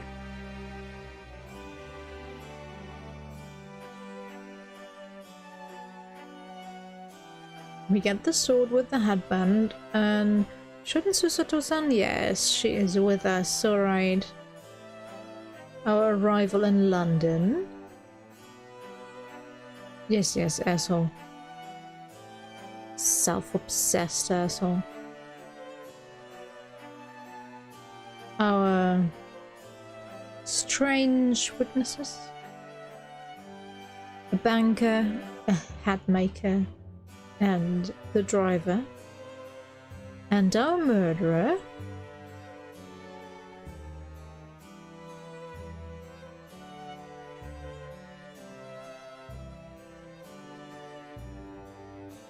Alright. And our first time meeting Sherlock. No, our second time actually. Was he in the second episode thingy? Can't remember. Now in the third episode. Where's Minami? There he is. And Vagahai, you gonna follow us?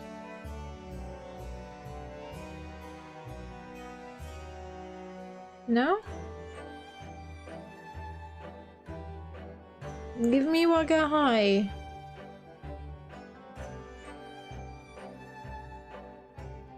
Okay, Iris is following us.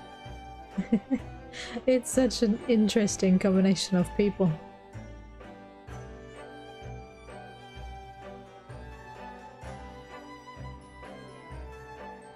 What? He only shows up now? Von Zeeks and Malverton and the Stalkin brothers. And at last, Gina Lestrade. Are you gonna fire it at us?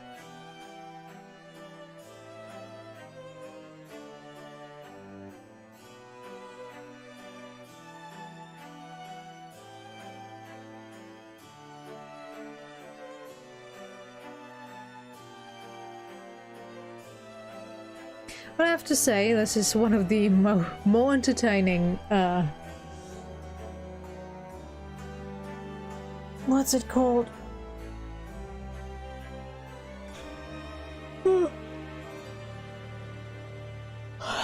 I want to say title scrolls, but it's not the title scrolls. But you know what I mean. Credits! Wow, credits. Took me long enough. The Great Ace Attorney Adventures. Whee! We've done it! We finished the first game of the Chronicles. Aww! Aww! This is kind of heartbreaking and heartwarming at the same time. That the final picture shown. Ah, okay. So if we get the dock as the final as the background scene. Okay. But yeah, that was the first game in the series. Out of 2, I believe. Yeah. Resolve is the second one, and we're not gonna start it anytime soon. Just so my voice can get a break from constant reading. But I'll try to not wait too long so we don't forget everything that happened. I definitely need a break from this game, from this series.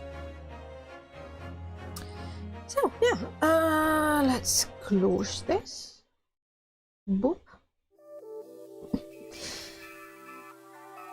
It took longer than I expected. I'm kind of happy that I started the chapter last time, so it wasn't 4 hours of constant reading, only 3.5 hours of constant reading.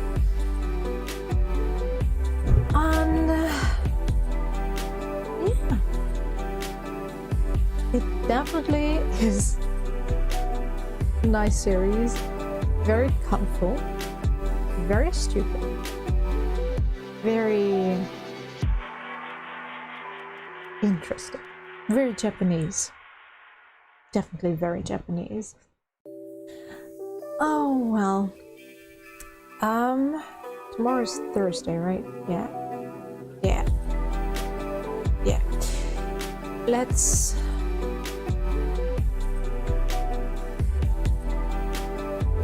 go for Little Nightmares 2 tomorrow. I think something more. It's not lighthearted, definitely not. How to describe Little Nightmares? Easy. Easy? It's not easy though. Easy on my voice though. So let's go for Little Nightmares tomorrow. Thanks for stopping by. There were quite a lot that stuck around for quite a while, even though they left now. I am thankful for everyone that joined, even if just lurking, and for everyone that subbed and liked and whatever. I feel so strange saying stuff like that. How can people do this for a job? Ask for likes and subs. It's such a strange thing to do. Okay, doesn't matter. We finished this game, the first part of the Chronicles, and I'm happy. And I don't know how to end this. I feel like I'm back to the beginnings where I just can't say goodbye and be done with it. But normally I take the time during the credits to recap the game, and I didn't do it because I was entertained by walking figures that basically just walked from right to left and did nothing else, but they told a story nonetheless, so it was entertaining. They pretty much recapped the story without recapping the story, so it was nice. It was a good idea.